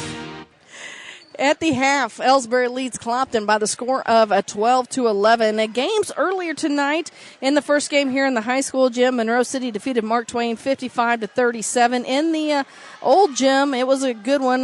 Louisiana put up quite a fight, but fell just short as the Wright City defeated Louisiana 32-25. So Monroe City is awaiting the winner of this matchup to play in the championship game Friday night at 7:15. Mark Twain will get the loser in the third place game at 5:50. And right now in the other gym, Winfield leads Silex at half, 20-16. So the winner of that game will face a Wright City in the consolation game Friday at 4:30. Tomorrow, action boys semifinals. It'll be at 6 o'clock. Number 1, Monroe City will take on number 5, Wright City in the high school gym at 6. In the old gym at 6 o'clock, number 4, Mark Twain will take on number 8, Elsberry. The 7:20 games in the high school gym, it'll be number 1, Clopton facing number 3, Winfield. In the old gym, it'll be number 6, Louisiana, facing number 7, Silex. That's going to do it for your Cellular and Satellites halftime report. We've got your second half action for you coming up next here on Eagle 102. Coverage of the Clopton Invitational Tournament on Eagle 102 is brought to you by Mick Mailer & Sons Backhoe and Excavating and La Crosse Lumber Companies in Bowling Green, Louisiana and Vandalia. Your car, your stuff, your savings. Combine your auto and renter's insurance with a call to State Farm Insurance agent Cindy Blaylock in Louisiana, and let Cindy show you how to put life back in your life insurance. Auto, home, and life. Make your wallet happy. Here to help life go right, State Farm Insurance agent Cindy Blaylock in Louisiana. Hi folks, my name is Cody Kirkendall. See Mike's Tire and Service Center in Bowling Green for all your automotive and tire needs. Mike's features 24-hour tire service, and when it's time to replace those tires, Mike's has great deals on several brands, ensuring they have the perfect tire for your vehicle. Mike's Tire and Service Center additionally offers alignments, tune-ups, oil changes, struts, state and DOT inspections. Mike's Tire and Service Center, Business 61 North in Bowling Green. Eagle 102 Sports on KJFM is brought to you by Hinky Construction, Midwest Pest Professionals, and Perkins Electrical Services. Bowling Green Tractor wants to change the way you think about yard work with their Ego 56-volt ARC lithium battery-powered lawnmowers, weed eaters, blowers, trimmers, and chainsaws. At Bowling Green Tractor, you can walk in and see for yourself just how easy these products are to handle. Bowling Green Tractor, your home for Ego. Power beyond belief. It's good to aim high, and sports can help children reach their goals. Join Pike County Mutual Insurance in Bowling Green and Farm Mutual Insurance in supporting local athletes. Be sure to catch all the action this sports season. Pike County Mutual Insurance salutes young local athletes and wishes them well. And they look forward to protecting these young adults with strong insurance coverage during what is sure to be a bright future. Pike County Mutual Insurance in Bowling Green. Broadcasting from the Family Drug Booth, it's the Eagle 102 Game of the Week. Well, if you're just joining us and you happen to be watching the online stream, you're getting to see the little kids play some basketball. They're playing at the halftime of this one. If you're just joining us, we're in the girls' championship semifinals where Elsberry leads Clopton by the score of 12-11. Again, at the end of the first quarter, Elsberry led Clopton 6-4. And then, of course, both teams put up a respective number of points, and then that's how we go into the half. Expecting to see a little bit more aggression out of Clopton here in the second half. I have a feeling Coach Street basically told them that their feet are not glued to the court. They can move those as freely as they would like, and they need to. They also need to watch fouls. And I'm not sure what Coach Carrie Coke Dow said, but her team's 2-3 defense seemed to pose a little bit of problems for Clopton this evening, so I'm sure she informed them to, hey, watch their fouls. Because those ticky-tack fouls don't really get you much of anywhere except to the other team to the free throw line and to continue putting up decent shots. Got a special guest with me this half. She may know a little bit about basketball, even though she coaches softball for the Louisiana girls middle school team. Do I have that right, Kristen? Yeah, that's right. I guess I should probably turn up your mic here, huh? Yeah. I should let you talk. It's nice being back here at Clopton and watching the girls play. Clopton fan at heart, but got to switch over to Louisiana. Got to wear the Cardinal red and white. First of all, heard your girls softball team had a good year this year. Congratulations. Thank you. And welcome back to the area. Of course, you are a graduate here from Clopton High School. Yep. You decided to join alum Kelsey Dorsey over there wearing the Cardinal red and white. Oh, yeah. And, of course, you're the middle school softball coach. She's the high school softball coach. So just out of curiosity, is it safe to say that you two talk a little strategy every now and then? I would hope so, but we kind of don't get to talk as much as we'd like. But if I see her at a game or something, we kind of give each other that smirk or just say, "How you doing?" and "How's it going?" Little bit different strategies with high school and middle school, but a little bit. I kind of give her a taste for what's coming her way. Well, I was going to say the other part of that is I would venture to say as a head coach for the high school, it has to make Kelsey feel good knowing that she knows the coach at the middle school level. Yep. She knows what that middle school coach is capable of knowing. Now, whether she implements that or not is a whole other story. Exactly right. And Kelsey actually helps me in high school with pitching, so we're seeing a lot of practice in the middle school and high school level with pitching, and I can feel comfortable with going to her for anything regarding that. Yeah, she might know a thing or two about just pitching. a little bit. Yeah. I mean, I don't know whether people know this, but maybe you and her had some successful softball season. Yeah, who knows? Yeah. We may see some banners hanging up here in this gym. But, might see my name and Kelsey's name up there. Yeah, no big deal. Well, let's talk basketball because luckily both of you know a little bit about basketball as well. And is this game a bit of a shock to you? It is. The intensity is there, but the shots aren't falling through for Clopton, which is unfortunate, but I'm hoping to see them kind of start to fall the second half. Devin and I, you just happened to be over watching the Louisiana girls play. Devin and I were talking about, I said, Devin, your girls beat Elsberry 48-19 back in December. And she looked at me and says, Marianne, that doesn't matter. That was a game back in December. They've learned something. I've learned something. And Coach Carrie Cote Dow is going to come out and have her team prepared. They may have just had an off night, and I don't like to tell Devin she's right because it kind of makes her head swell a little bit. I know how that is. Yep. Yeah, I know you do. But I think she may have been right, and I think Elsberry may have been asleep that night. And I've said it before, and I feel like Clopton's feet are a little glued to the ground tonight. Mm-hmm. They've gotten those fouls that you pick up when you don't move your feet properly, don't get in those good positions to block out and things of that nature, and it does look like Elsberry has brought a whole nother level of intensity this evening. Exactly right. They are pressing, and they are playing good offense, and they're just getting Clopton on their feet. They're not staying low, and they're not playing, the defense that I usually see them play tonight, and that's unfortunate. So we're getting ready to start here the second half. We're going to make Kristen sit here next to us. That way it keeps her out of trouble with the officials. Phil Yazel's down there. He's like, I remember her. Adam Falloon, we all know that he remembers everybody. So it looks like the same 5 starters are going to be out on the court now for Clopton. You've got Harrelson, Akers, Parrish, Lockard, and Hall. And I've only called Kerrigan, Kaylin once tonight. We'll see if we can avoid a second time tonight. Those siblings playing. It looks like Elsberry has the same starting 5 as well as Tanisha. Starts things off with the basketball. Gets it down low to Mozzie, and Mozzie shots up and good. And I tell you what, she kind of reminds me, Bella Mozzie, of a forcer that they bring in hockey. They're in there to make her make space. And when she does that, she's able to get good shots underneath. So Elsberry immediately increases their lead by 3. They've led by as many as 7 in this basketball game. With it is Harrelson. Harrelson eyes that 3. It's off the mark. Hall there can't get a hold of the rebound, and Elsberry comes away with it. And that's Kinsler. Now, some things people don't know about Kinsler, Kylie Kinsler, is that's Carrie Cote Dow's niece. And we all know if you're related to the coach, that means they're even harder on you than they are anybody else. So I'm sure she just has to put it in. Logan Hall with a steal now for the Lady Hawks. Gets it off to Akers. Akers in the far corner to Harrelson. Harrelson finds Lockard. Lockard in a big bunch of trouble. Hall picks up the loose basketball. She goes up strong, and she draws the foul, so she's headed to the free throw line. She's going to get to shoot 2 for the first time tonight. And, Kristen, that's one of the things I've noticed that Elsberry's done a good job of tonight, and that's shutting down Logan Hall. She's had some very good games. She's been fighting and fighting to stay open, and they haven't been feeding her as much as we like. So Hall's first free throw shot's on the way. She and I may have had a discussion before the game. We started this back at the Montgomery County Invitational Tournament. She was kind of struggling with her free throws. I made the comment that if she didn't make her free throws, she was going to shoot free throws the next day.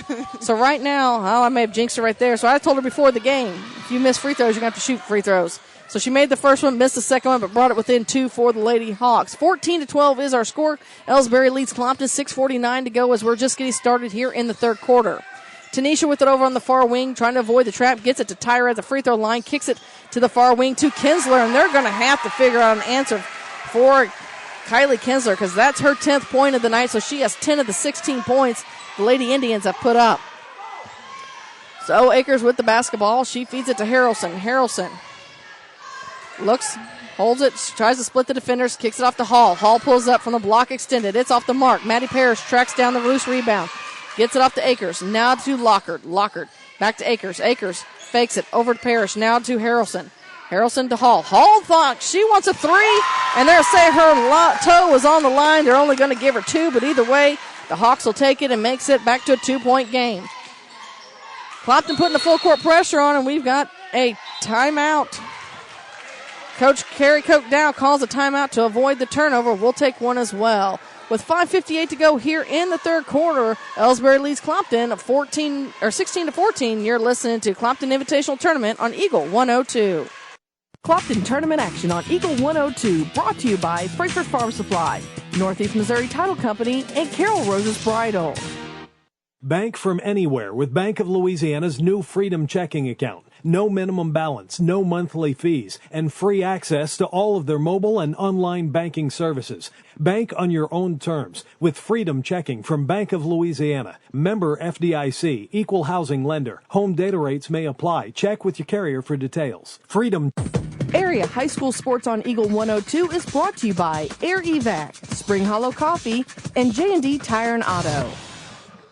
Out of the timeout, Kinsler inbounds the ball to Henderson. That's Tyra. Tyra brings it up into the front court, swings it over to Plasford. Plasford to Mozzie. Mozzie behind the arc, gets it back to Tanisha. Tanisha squeaks as holds up and slows things down as Clopton continues this man-to-man defense. Gets it to Mozzie over on the far wing. Mozzie looks inside, looks for the screen from Kinsler. Nothing there. Puts the ball on the court, goes down. Akers comes down to try to shut it down, and Parrish gets another steal. Parrish has a couple of those in the first half as well. If you're just joining us, at the halftime, it was Elsberry up by 1, 12-11. We'll recap that for you in just a moment as Clopton has the basketball. They get to Harrelson over on the far wing. She drives along the baseline, gets it to Hall. Hall kicks it back out to Akers. Akers eyes a three off the back of the rim. It's no good. Lockard there for the putback, and Kerrigan ties this one up at 16 apiece. So the first 6 points that Elsberry, no, there's a turnover as they tried to inbound it, but it's taken away by Clopton. And Harrelson has the basketball. Her shot's up and good, and Clopton has her first 2-point lead of the night, and that comes from Megan Harrelson with her first 2 points. Long baseball pass to Tyra Henderson. She's going to go up. Shots up, and we're tied. So that was a short-lived lead for Clopton. They've only led by as many as 2. Elsberry led by as many as 7 in the first half. Their first 6 points came from Kylie Kinsler. As a 3-point shot from Harrelson was no good. Rebound is Kinsler. And then Kerrigan Lockard had the first 4 points of the first quarter for Clopton. And they kind of traded baskets back and forth, except for Clopton went on quite a dry spell in the second and allowed Elsberry to get up by 7.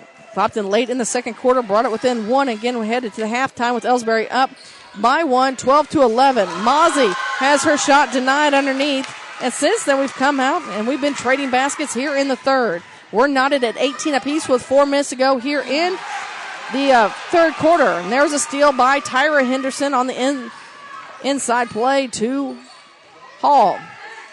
Tyra backs it up. Clopton still in their man-to-man defense as they're kind of giving Tyra the space just to dribble around out there. Coach Street doesn't want her players reaching in and getting fouls. With it is Tyra. She wants a three-pointer. It's no good. Chasing down the loose basketball is Harrelson. Harrelson's going up for the layup. Her shot's no good. Plasford with the rebound. And the ball's tipped away by Akers. Akers is going to foul Plasford.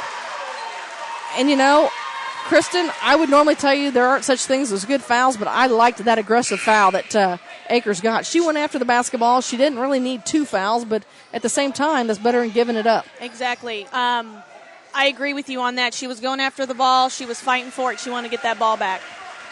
18-18 is our score. 3:24 to go here in the third quarter. We're knotted up in this semifinal game between Elsberry and Clopton. Tanisha trying to get open, and there's a 5-second call. The Clopton Lady Hawks force Elsberry's 4th turnover here in the third quarter. So Megan Harrelson will inbound the basketball. Harrelson slaps the basketball, gets it in to Akers. Akers in the near corner at the end of Clopton's bench. Gets it up to Harrelson. Harrelson finds Hall. Bounces off, is too low. Ball's loose, and ball's still loose. So now we're going to have a scrum, and we're going to get the jump ball call. Possession arrow favors the Hawks. So Clopton will have it under their own basket. And at that point, Kristen, that's one of those ones where you just got to take care of the basketball and make good passes. Exactly. So Harrelson will inbound the ball. She's looking, they get it into Hall. Hall's underneath the basket. Shots up. It's no good. It's tipped out of bounds. And last touch by Kinsler. So it will stay with Clopton. I'm telling you what, they're inbounding that ball and they're not getting those layups up. They're not. They're too strong. They're almost too far underneath the basket. Kerrigan Locker goes up. She's fouled. She's headed to the free throw line. She's going to get the opportunity to shoot two. And they're going to call that on Tyra Henderson, and that will be her fourth. And right now, she seems to be the only person I've seen with the speed to keep up with Megan Harrelson, to be honest with you. And we saw that as they were running toe-to-toe down the court. So first free throw shot's up and good. Free throws. Clopton was 2 for 8 in the first half. 2 for 8, yeah. Wow. So give them back, the other 6 points, and they would have had a much better lead going into half. Second free throw shot is good as well. So Clopton back with their second 2-point lead, makes it 20-18, 3:08 to go here in the third quarter. Kinsler comes down, and Kinsler and Stephanie Talbert connect. They're helping Stephanie up off they're trying to help her up off the court. And Eric Schaefer, the athletic trainer of the area, he and Riley Watkins are here helping serve the area. And got to go out and look at her. She took a few minutes. I know that she, I think, has a shoulder injury too. Unfortunately, because I think Eric came out on the court, she has to come out for at least a play. Looks like Madison Parrish is going to come in. Coach Carrie Koch talking with her players right now. 20-18 is our score. Clopton leads by 2 while they assess Talbert still. We're going to take a quick break. We'll be back with more action in just a moment here on Eagle 102. Clopton tournament action on Eagle 102 brought to you by Clopton Athletic Boosters, Crossroads General Store, and Lynn's Heritage House. The Mercantile Bank in Louisiana says now's the time to sign up for online banking and bill pay. With online banking, you can bank day or night from your home, office, or anywhere with internet access. Check account balances, view checks, and much more. Stop in today to learn more at the Mercantile Bank, downtown Louisiana. Your hometown bank, member FDIC, and equal housing lender. Area High School Sports on Eagle 102 is brought to you by Community State Bank of Missouri, Family Drug, and Pike County Health Department, Home Health and Hospice. Well, Eric Schaefer still tending to Stephanie Talbert over on the sidelines, over by the water cooler. Going to work with her a little bit, and we're ready to go. They're going to have to ask him to move just a little bit because they're in the playing area, as they are going to ask to scoot her back just a few moments, and Eric's going to get some help. For people who don't know, I can't speak necessarily for the tournament, but I know the rest of the season, Kristen, we're very lucky to have people such as Pike County Memorial Hospital helping with our athletics. We have some trainers and physical therapists in the area that spend a lot of time at our games, and I know that our area athletes benefit from that. And I know Eric personally. Our families grew up together, and I know how he is, and he's just overall just a nice guy and super friendly, and it's nice to see him coming here working with the players. So he and Riley Watkins helping it out. They're going to make sure they take care of it. While they go ahead and assess her, we'll go ahead and take another quick break as you're listening to Clopton Tournament Action on Eagle 102. Coverage of the Clopton Invitational Tournament on Eagle 102 is brought to you by B&B Automotive, Minnemeyer Orthodontics, and Vicky Catterwall, Real Estate. Ingram Plumbing has always been known for its outstanding plumbing service. But did you know that Ingram's is also the largest retail plumbing supply store in the area? We carry Delta faucets, a complete line of Whirlpool tubs and showers, jacuzzi pumps, and many other specialty items. Stop by Ingram Plumbing today, Highway 61, Bowling Green.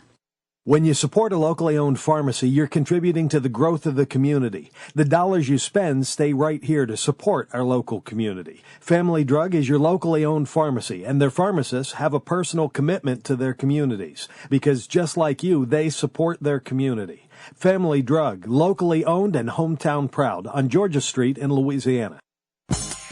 Eagle 102 Sports on KJFM is brought to you by Ingram Plumbing, Bowling Green Pharmacy, and Mid-America Auto and Towing. So Clopton will have the basketball as they get Stephanie moved to the bench. They were just being cautious, and that's the best way you want to have with the athletes.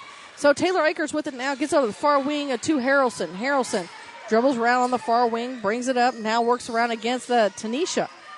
Now to Akers between the circles, brings it near side in the middle of Clopton's bench. Hands it off to Parrish. Back to Harrelson again. She gives a fake, cuts it into the paint, gets it to Akers. Akers saves it from going to the bench. Now to Harrelson. Harrelson skips it near side to Parrish. Parrish feeds it inside to Hall. Hall is knocked down, but gets it in the hands of Carrick and Lockard.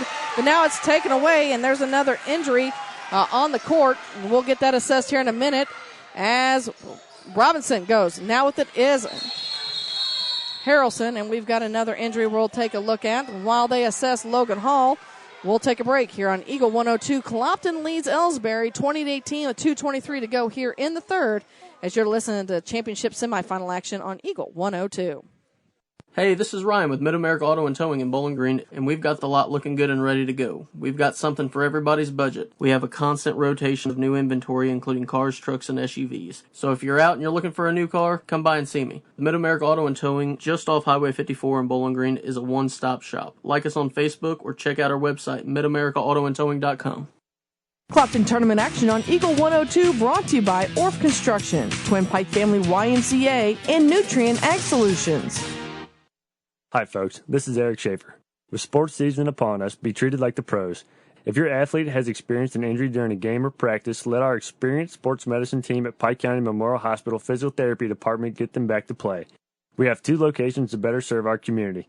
Pike County Memorial Hospital Physiotherapy and Sports Medicine in Louisiana and Bowling Green. Pike County Memorial Hospital. Community owned, nationally known. Eagle 102 Sports on KJFM is brought to you by Hinky Construction, Midwest Pest Professionals, and Perkins Electrical Services. People's Bank and Trust mobile banking app gives you the convenience of banking from anywhere. Simply download the free app for your Android or Apple device and get started managing your accounts, transferring funds, paying bills, and depositing checks. People's Bank and Trust online at www.pbtc.net. Member FDIC Equal Housing Lender. Coverage of the Clopton Invitational Tournament on Eagle 102 is brought to you by Mick Mailer & Sons Backhoe and Excavating and La Crosse Lumber Companies in Bowling Green, Louisiana and Vandalia. Well, apparently we're starting an Injuries RS Club for the Clopton Lady Hawks over on the far side. So Shannon Yates came in as they're assessing the damage. I say damage very loosely. The injury to Logan Hall. We just want to give her a little bit of a hard time. Megan Harrelson looks for the three. It's no good. Ball's loose, and it's going to get tied up. We're going to have a jump ball. And possession arrow favors Elsberry. With 2:03 to go here in the third quarter, Clopton has a lead 20-18. We'll see if I can get you an update from the other gym here in just a moment. As Silex and Winfield are playing in that gym. Right now, Winfield leads Silex 22-16 in the third.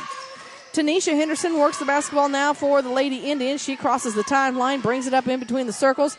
Now on the near side, backs it up behind the line. She's being chased down by Taylor Akers. Henderson stands between the circles, swings it near side to Kinsler, but Kinsler was cutting in. And those miscommunications happen from time to time. They do, but you're not seeing a lot of it in this game. No, we're not seeing a lot of it in this game. So with it is Akers. Akers will bring it across the timeline. She takes it to the far wing. Swings it near side to Parrish. Parrish fakes it one way. Looks inside. Nothing there. Gets it to Akers on the other side. Finds Lockard at the elbow. Lockard spins it around to Parrish. Now to Harrelson. Inside to Lockard. Lockard shots up. It's no good. She's fouled. She's headed to the free throw line. She's going to get a chance to shoot 2 more. And they're going to call that on Kylie Kinsler. And I believe I have that as her first foul. And that is what they say as well. Surely myself and the scorebook don't lie. But Kerrigan Lockard stands at the free throw line, looking to give her team a little bit more of a lead with 1:23 to go here in the third. Free throw shot is short. And boy, Kristen, the free throws tonight just aren't falling for the Clopton Lady Hawks. I know what they're going to be working on at practice tomorrow. Yeah, well, probably tomorrow, Friday morning. The next day. Yep. Yeah. And the second one's no good. Ball's loose. And it's still loose. Coming away with it is Madison Parrish, and she's trying to get away with it, and we're going to have another jump ball. We're going to have another jump ball, and the possession arrow favors Clopton. 1:15 to go here in the third quarter. Clopton still leads Elsberry 20-18. So Harrelson will inbound the basketball on the near side along the baseline. They move around. They get it inside to Lockard. Lockard back out to Parrish. Parrish Tries to feed it in the corner to Harrelson, but Kinsler moves in and she knocks it out of bounds. So Clopton will inbound the ball from in front of their student section here with 1:10 to go in the third. They get it into Akers. Akers going to reset this offense. Swings it near side to Parrish. Parrish looks inside, finds Harrelson. Harrelson in the middle of Clopton's bench, swings it far side to Akers. Akers nothing but net, and gives Clopton their largest lead of the night at 4 points here with 53 ticks to go in the third. And Akers is going to pick up her third foul. And there's a part of me that chuckles because if you do not know Taylor Akers, she stands a whole 5'2", and she kind of did like a body check to her. But the 3 fouls is not what she needs here in the second half. 49.8 ticks. Long baseball pass up to Robinson. Robinson picks up her dribble. She needs some help as Yates is applying the pressure. They get it to Dow. Dow hands it to Tanisha. Tanisha Henderson in the basketball game. She's just standing in the circle. Akers knows that she has to play almost a little timidly at this point. She doesn't need to foul out here in the third quarter as we're down to 30 ticks. They get to Kinsler. She eyes another three. It misses everything. Goes out of bounds. No, it's saved. Another shot on the way. It's no good. And Gladney with the putback. Gladney shot's no good. And Harrelson, the ball's loose, and we've got people all over the court. And Lockard comes away with it. Lockard takes it all the way down to the near block, spins out, needs some help, gets it from Harrelson. Harrelson, right back to Lockard. She eyes a three. It's off the mark. And I tell you what, Elsberry's doing a fantastic job of blocking out underneath the basket. And that's how the third quarter ends. Clopton leads this one 22-18 over Elsberry. We have your final quarter of action coming up next here on Eagle 102. Clopton tournament action on Eagle 102 brought to you by Center Locker Service, Bouquet Florist, and Pepsi Refreshment Services. Your car, your stuff, your savings. Combine your auto and renter's insurance with a call to State Farm Insurance agent Cindy Blaylock in Louisiana, and let Cindy show you how to put life back in your life insurance. Auto, home, and life. Make your wallet happy. Here to help life go right, State Farm Insurance agent Cindy Blaylock in Louisiana. Eagle 102 Sports on KJFM is brought to you by Outlaw Lawn and Landscaping, Young Enterprises Incorporated, Crossroads General Store, and the Twin Pike Family YMCA. We're getting ready to start the fourth quarter where Clopton leads Elsberry 22-18, but that hasn't always been the case. Elsberry actually went into the locker room up 12-11. They ended the first with a 6-4 lead. Elsberry's led by as many as 7 points. 4 points is the largest lead for Clopton Lady Hawks. And Kristen, I got to give it to Elsberry. Carrie Coke Dow has done a fabulous job with this team over the last couple of years, and I think her teachings is kind of reminds me a lot of Coach Francis. They're starting to buy into it, and you're seeing that. Yeah, they both definitely have a lot of experience, and they're definitely proving that and showing that with their girls. And the boys. And the boys, yeah. I mean, I know Coach Francis occasionally refers to, if I can teach the girls to do this, I can teach you boys to do this. So, but we got another timeout as Tanisha Henderson was trying to avoid a 5-second call, so we'll step away as well. With 7:49 to go here in the fourth quarter, Clopton leads Elsberry 22-18. You're listening to Tournament Action on Eagle 102. Eagle 102 Sports on KJFM is brought to you by People's Bank and Trust, County Market in Louisiana, and Bowling Green Insurance.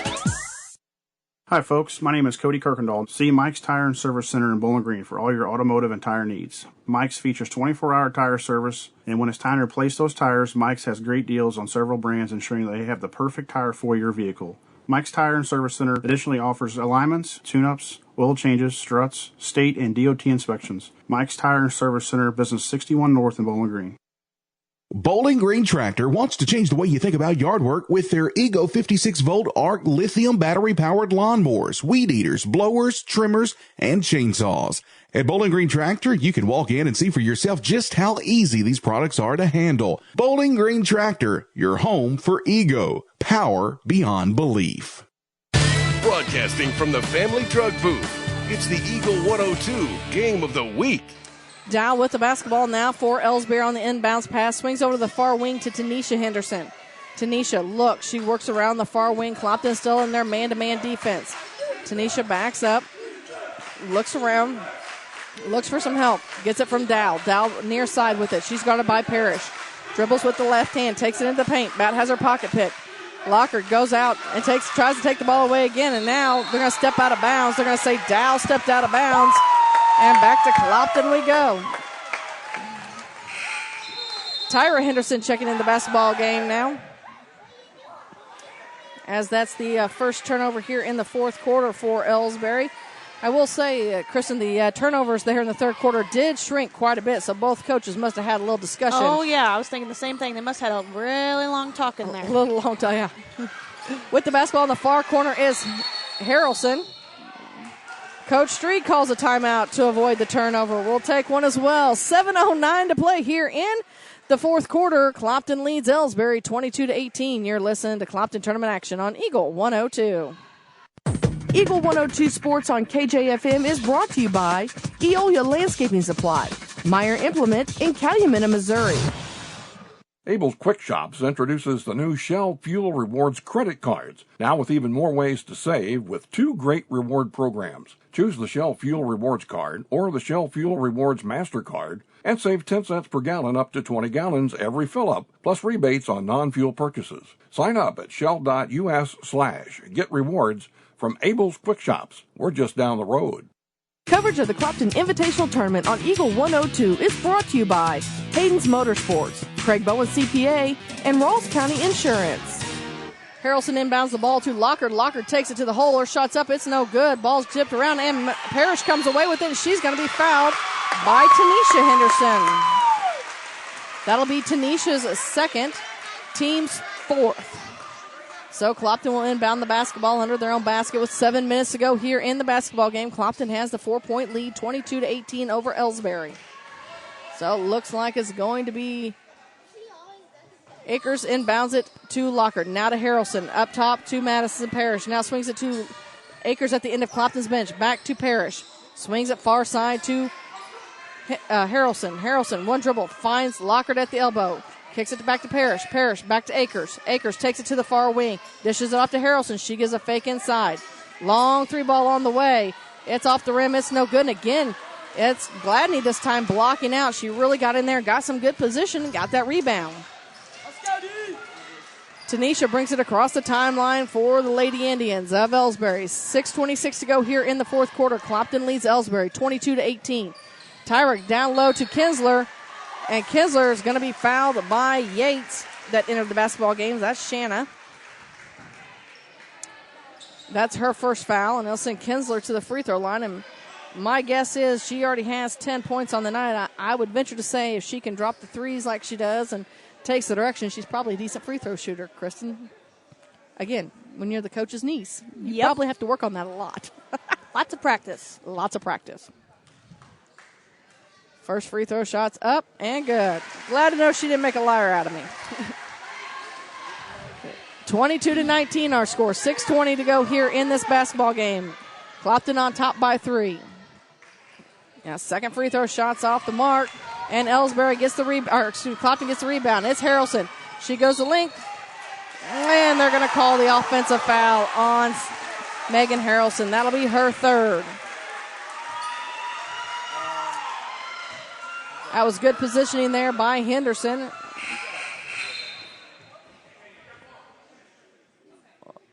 They're, not on 24. There you go. Now we got it. Everybody's straightened up. That is 3 on Harrelson. So Akers and Harrelson both playing with 3 fouls. They get the ball in to Dow. Dow working around. Looks. Running toe-to-toe with Parrish up the near side. They dish it off to Kinsler. She eyes another 3 and misses everything. And Yates brings it down. Yates gets it off to Akers. Akers pushes it into the front court. She pulls up. Takes it over far wing to Harrelson. Inside to Yates. Yates loses a handle on it. And back to Elsberry we go. Yates, just a freshman. As Kinsler will inbound the basketball. And we got an offensive foul. They're going to call that on Tanisha, and that is her 4th. So Clopton will inbound the basketball now underneath their own basket. So Harrelson smacks the ball, wants everybody to move, and they get it into Lockard. Lockard, shots up and good. Give her 2 more on the night, and that was a nice play. Everybody moved nobody moved except for Akers. That drew the eyes off of Lockhart, and then they just lobbed it into Lockhart. She took it off the glass and makes it 24-19. 5 being the largest lead of the night for Clopton. So Clopton working on getting another steal as Kerrigan, Lockhart, and Tyra tie up. Jump ball call.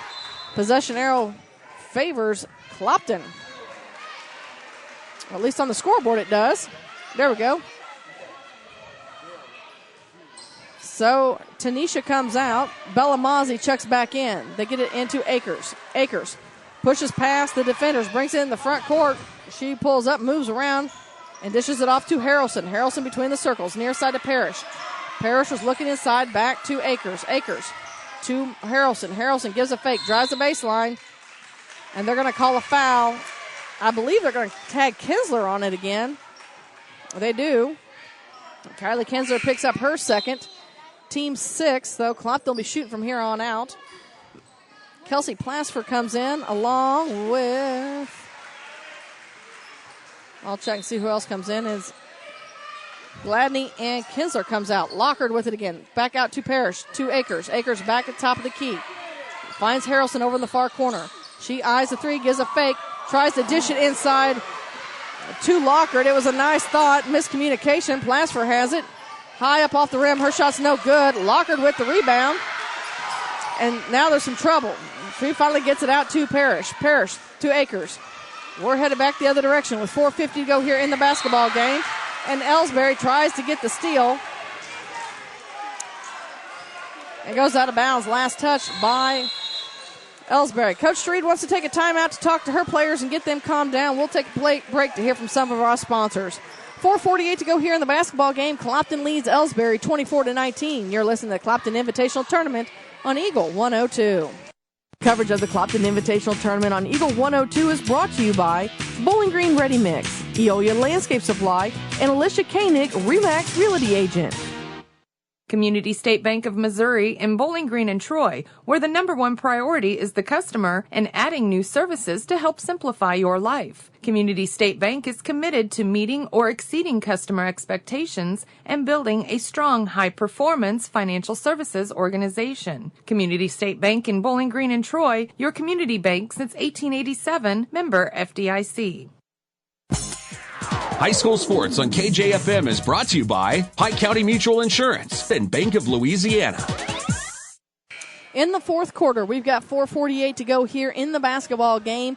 It is Clopton leading Elsberry 24-19. Elsberry led by as many as 7 one time. This is the largest lead for Clopton at 5. Clopton has a couple key players out with some injuries as Pike County Memorial Hospital's athletic trainers are assessing them, as Stephanie Talbert and Logan Hall still sitting over on the far benches being looked at. It's Clopton's basketball as Harrelson will inbound the ball for the Lady Hawks.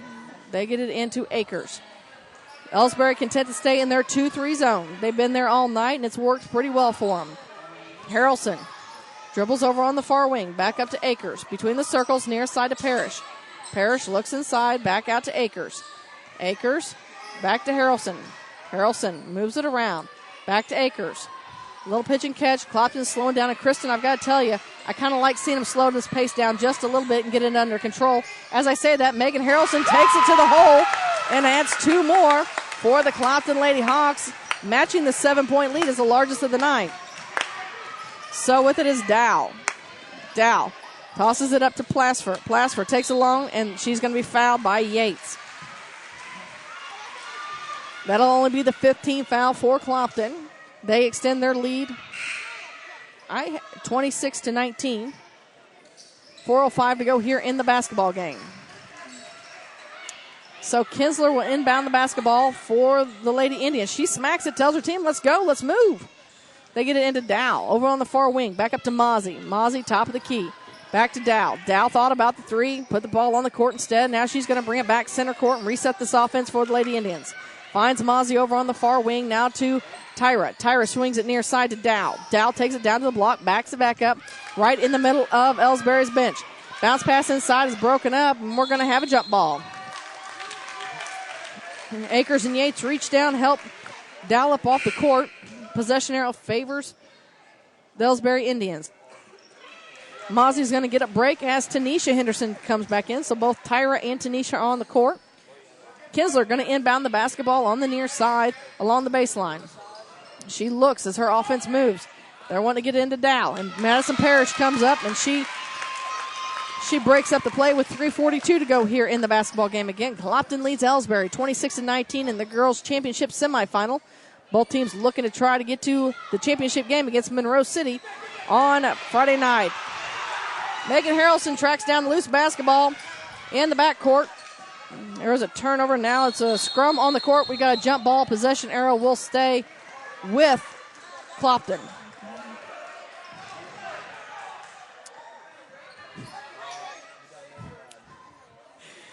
So we got a timeout. We'll take one as well. We check out and try to sort things out. It's a timeout on the court. Clopton leads Elsberry 26-19. 3:35 to go here in the basketball game as you're listening to Clopton Invitational Tournament on Eagle 102.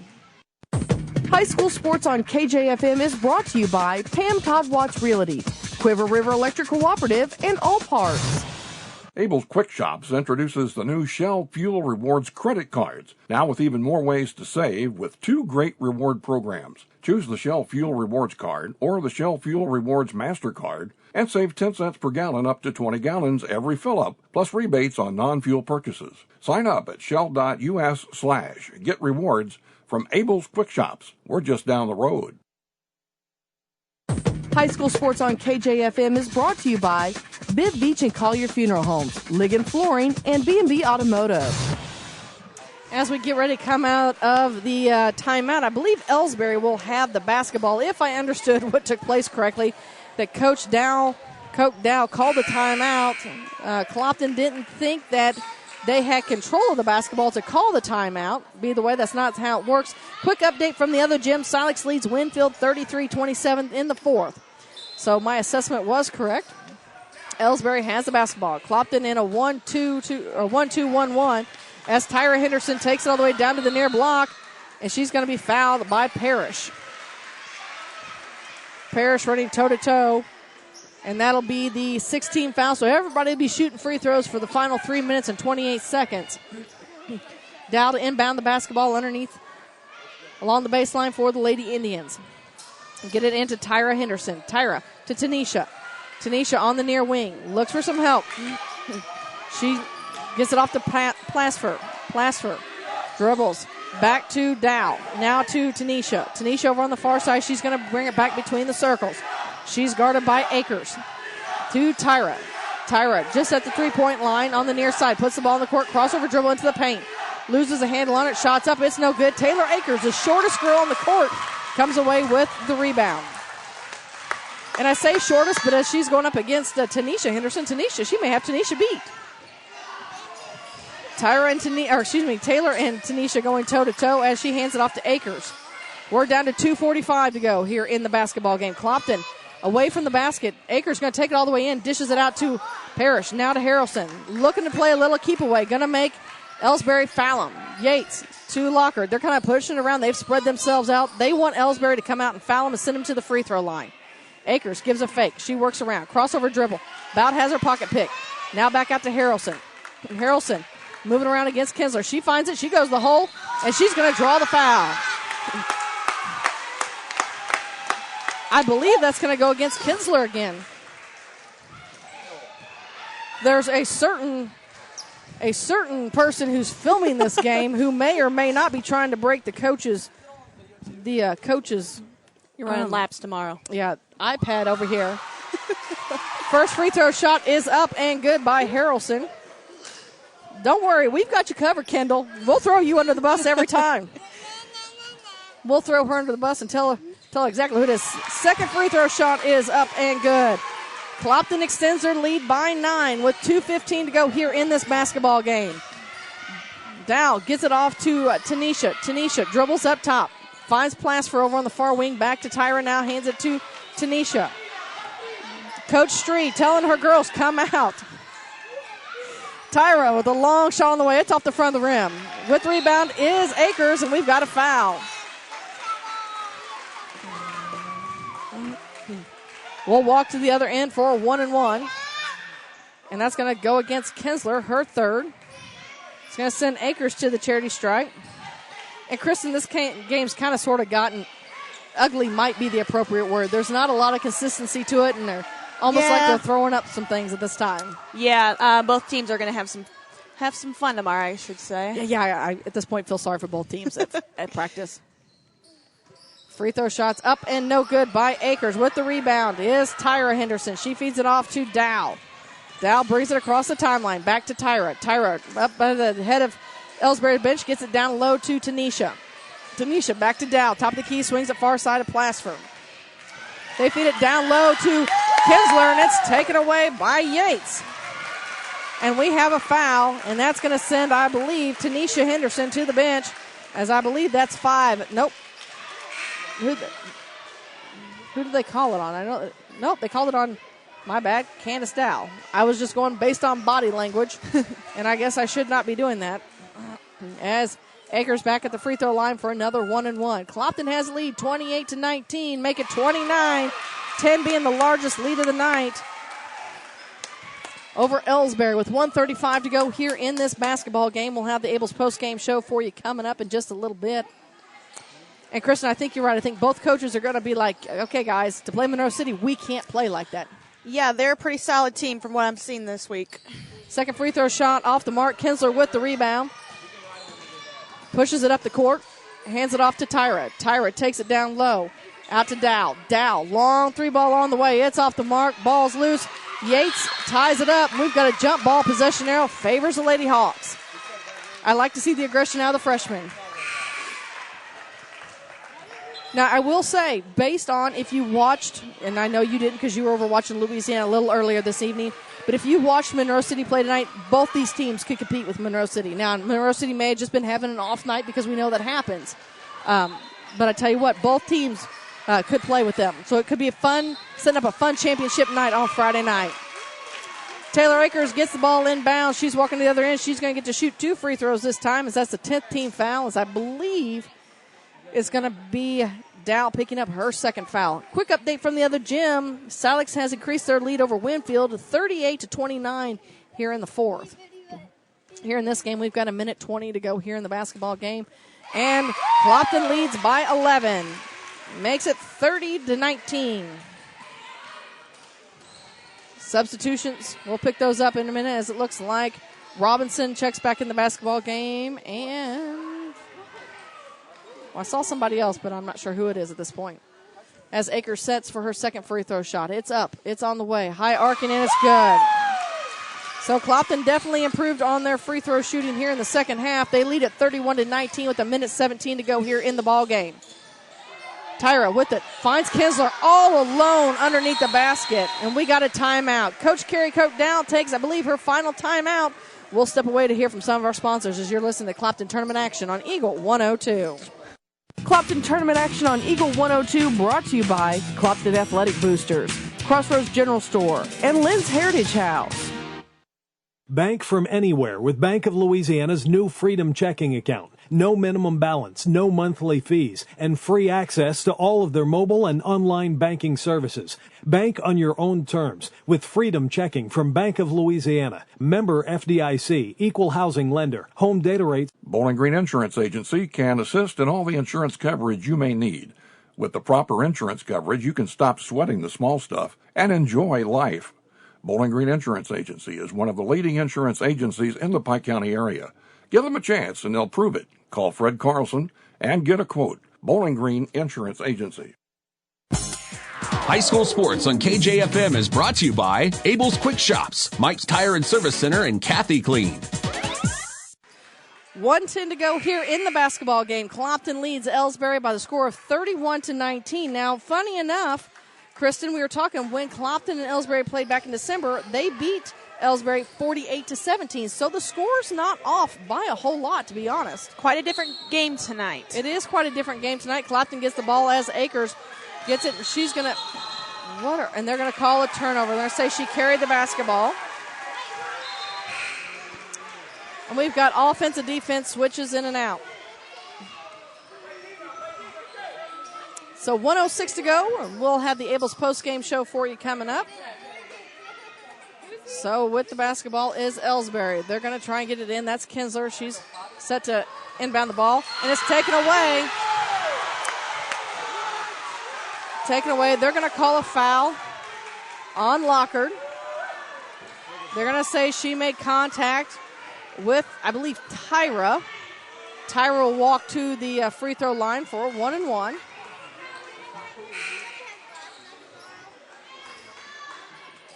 Quick update from the other gym. Silex leads Winfield 39-31. Looks like they got about 3:11 to go in their basketball game. 1:05 to go here in this basketball game as Clopton Lady Hawks lead the Elsberry Lady Indians by 10. First free throw shot is on the way, and it's no good. And somewhere along the line, I missed a basket, and I apologize on my scoreboard. So we're down to less than a minute to go. 59 ticks. Another foul. Tyra's going to stay at the free throw line as Megan Harrelson picks up her fourth. Coach Street reminds Megan, you've got 4. We still have a minute to play. Free throw shot is good.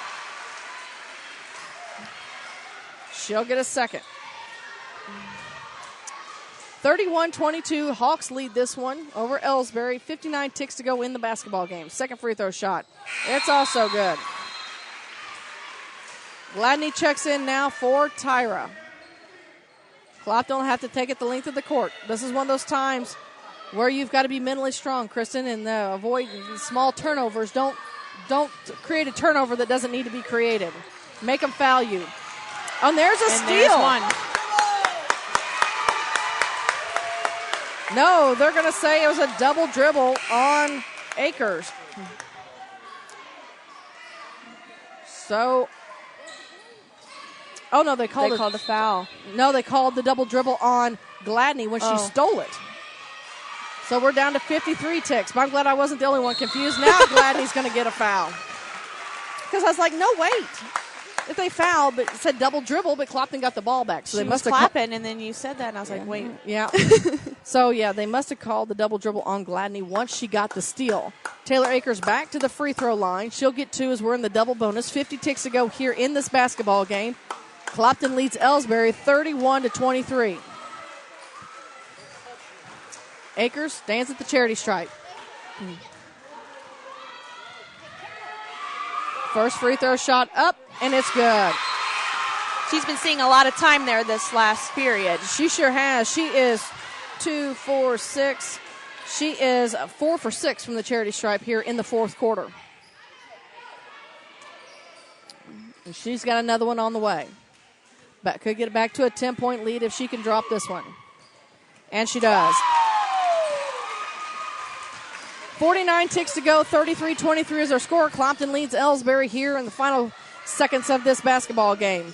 Dow with it over on the far wing, gets it to Tyra. Tyra at the free throw line, brings it to the near side. She stops, pops, her shot's up, it's no good. Harrelson with the rebound, ball's loose. And they're going to call a foul. And they're going to call it on Tanisha, and that should be 5.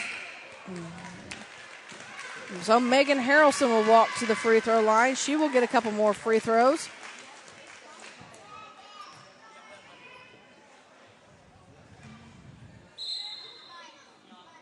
That's 5. We'll see who Coach Carrie Coke Dow sends in. And a kind of chuckle here, Kristen, because she's like, I got time. I'm going to fill my water cup up. I'm going to think about it. Now I'm going to send somebody in. So she sends in Plasfer. I'm not going to lie. I kind of like that mentality. Yeah, just I got 30 seconds. I'll use it. Give everybody a little bit of a breather here. Free throw shot up and good. Harrelson brings it back to a 11-point lead. The largest of the night is led by Clopton. It's 12. She can put it back there with this free throw. Shot on the way. Money. 35-23 is our score. Clopton matches their largest lead of the night as we're down to under 30 seconds. With the basketball is Tyra. Tyra tries to feed it out there, get it to Kinsler. Kinsler shots up. It's no good. And now we're going to have a foul. They're going to call it on the floor. I believe Shannon Yates is probably going to get tagged with it. She does. And is it embarrassing at all that, Adam Falloon looks at Shannon's mom and says, hey, by the way, your daughter fouled. So yeah. I used to work with them, but your daughter fouled. Hey, you know what? That's really tattling on your kid. So either way, it's going to be Peyton Robinson at the free throw line. I do chuckle at that. I tell you what, kind of anxious to see these two teams. I kind of hope that they meet again in the Bowling Green tournament. First free throw shot is up and good by Robinson. Quick update in the other gym. Silex leads Winfield 46-35 in the fourth. We've got 19 ticks to go here. Second free throw shot is no good. With the rebound is Harrelson. Harrelson throws it up to Akers. Akers goes up. Layup's no good. Harrelson there for the putback. It's no good. Harrelson follows her shot. We got a jump ball, and that's going to go jump with 7.9 seconds. So it looks like Clopton will advance on to face Monroe City after, I don't even want to ask Coach Street what she would describe this game as, because I feel that maybe the FCC wouldn't allow that type of description here. Yeah. Just sitting up here looking at her facial expressions. Yeah. Anxious to see what she's going to say. I actually can't wait to talk to Coach Carrie Koch Dow and ask her, how she felt about this. They put up a very good matchup against Clopton, especially in the first half. A long three ball, and that's how this one ends. Clopton gets the win by this final score of 35-24. We've got your Abel's postgame show for you coming up next here on Eagle 102. You've been listening to the Eagle 102 Game of the Week. The postgame show, sponsored by Abel's Quick Shops, is coming up next. Abel's Quick Shops introduces the new Shell Fuel Rewards credit cards, now with even more ways to save with two great reward programs. Choose the Shell Fuel Rewards card or the Shell Fuel Rewards MasterCard and save 10 cents per gallon up to 20 gallons every fill-up, plus rebates on non-fuel purchases. Sign up at shell.us/get rewards from Abel's Quick Shops. We're just down the road. Bank from anywhere with Bank of Louisiana's new Freedom Checking account. No minimum balance, no monthly fees, and free access to all of their mobile and online banking services. Bank on your own terms with Freedom Checking from Bank of Louisiana. Member FDIC, equal housing lender. Home data rates may apply. Check with your carrier for details. Freedom Checking from Bank of Louisiana.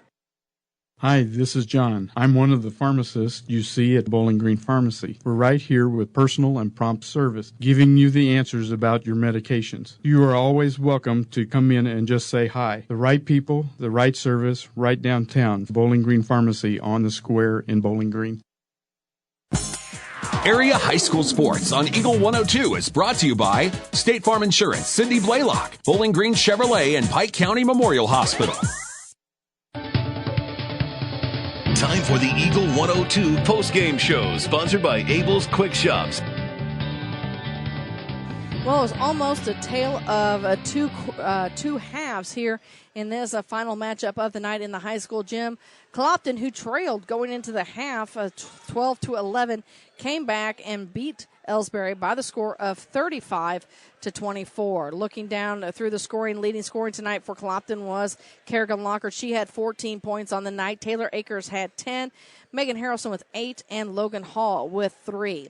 For Elsberry, Kylie Kinsler was their big leader of the night. She put up the first 6 points in the half or first quarter for Elsberry, because at the end of the first quarter they led 6-4. She had all 6 points for Elsberry. Kerrigan Lockard had all 4 points for Clopton. She drained 2 big threes there in the first, and was kind of sort of held quiet. She ended the first half with 8 points, but then put up a total of 13. Then it was Bella Mazzi and Tyra Henderson, each with 4. Tanisha Henderson with 2, and Peyton Robinson with a free throw.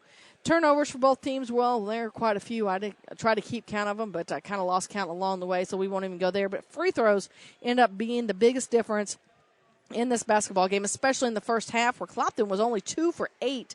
Elsberry wasn't much better, but Elsberry's shots were sinking. Clopton was really almost like they had a lid on the bucket, and unfortunately, when they flip-flopped ends of the gym, the lid was on the bucket for Elsberry. As you can tell, Clopton came away, outscored them, and ended up with the win, 35-24. We're going to take a break here on the Cellular and Satellite Center halftime report. When we return, we'll wrap up things for tonight and set up tomorrow night's action for you here on Eagle 102. Clopton tournament action on Eagle 102, brought to you by Frankfort Farm Supply, Northeast Missouri Title Company, and Carol Rose's Bridal.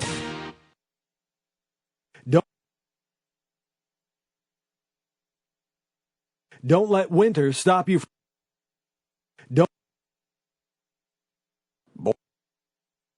Bowling Green Insurance Agency can assist in all the insurance coverage you may need. With the proper insurance coverage, you can stop sweating the small stuff and enjoy life. Bowling Green Insurance Agency is one of the leading insurance agencies in the Pike County area. Give them a chance and they'll prove it. Call Fred Carlson and get a quote. Bowling Green Insurance Agency.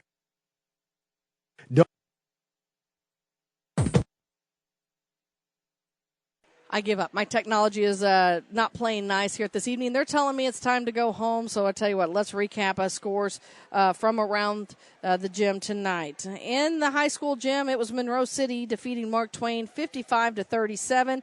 Monroe City will now face Clopton after Clopton defeated Elsberry 35-24. In the old gym this evening, it was Louisiana putting up a tough fight against Wright City. However, they came up just short as Wright City got the win over over Louisiana 32-25. And then the final game of the night over there, Silex defeated Winfield by the score of 46-35. That sets up Friday night championship night and the consolation bracket at 4:30. Wright City will take on Silex. The third place game around 5:50 will be Mark Twain and Elsberry, and the championship game will be around 7:15 between number 1 Monroe City and number 2 Clopton. Boys semifinal action tomorrow night. It has Monroe City taking on Wright City at 6 o'clock in the high school gym. In the old gym at 6 o'clock, it's Elsberry and Mark Twain. In the high school gym at 7:20, Clopton will face Winfield. And at the same time in the old gym, it'll be Silex and Louisiana. Remember, you can find completed updated brackets tomorrow morning on our website on the sports page at KJFMEagle102.net if you want to keep up to date with those. We'll also have a full recap of scores for you on the Eagle 102 scoreboard and at Eagle 102 Sports beginning at 6 a.m. For Jim Ross, Mark Froenig, Kristen Tucker, I'm Marion Everhart. You've been listening to Clopton Invitational Tournament on Eagle 102. You've been listening to high school basketball on KJFM Radio. Eagle 102 Sports coverage of high school hoops was brought to you by Abel's Quick Shops, Bank of Louisiana, Calumet of Missouri, Eolia Landscaping Supply, Hankey Construction, Bowling Green Chevrolet, the Bib Beach Funeral Homes LLC, and Collier Funeral Home, Cellular and Satellite Center, Bowling Green Tractor, Brown's Processing and Smokehouse Meats, Community State Bank of Missouri, Kathy Clean, J&D Tire and Auto, Meyer Implement Company, County Market in Louisiana, Craig's Truck and Tractor Service, Quiver River Electric Cooperative, the Bowling Green Insurance Agency, Family Drug in Louisiana, the Bowling Green Pharmacy and Hearing Aid Center, by Ingram Plumbing, the Airyback Life Team, Liggins Flooring, Old Tops Pawn Shop, Midwest Pest Professionals, Mid-America Auto and Towing, the Pike County Health Department Home Health and Hospice, by State Farm Insurance Agent Cindy Blaylock in Louisiana, Outlaw Lawn and Landscaping, Pam Todd Watts Realty, People's Bank and Trust, Perkins Electrical Service, Young Enterprises Incorporated, All Parts in Louisiana, Pike County Mutual Insurance, B&B Automotive, Spring Hollow Coffee, the Mercantile Bank of Louisiana, Mike's Tire Service, by Pike County Memorial Hospital, and by Vicky Cadwallader Real Estate. Listen all season for high school basketball, right here on your area sports leader, Eagle 102.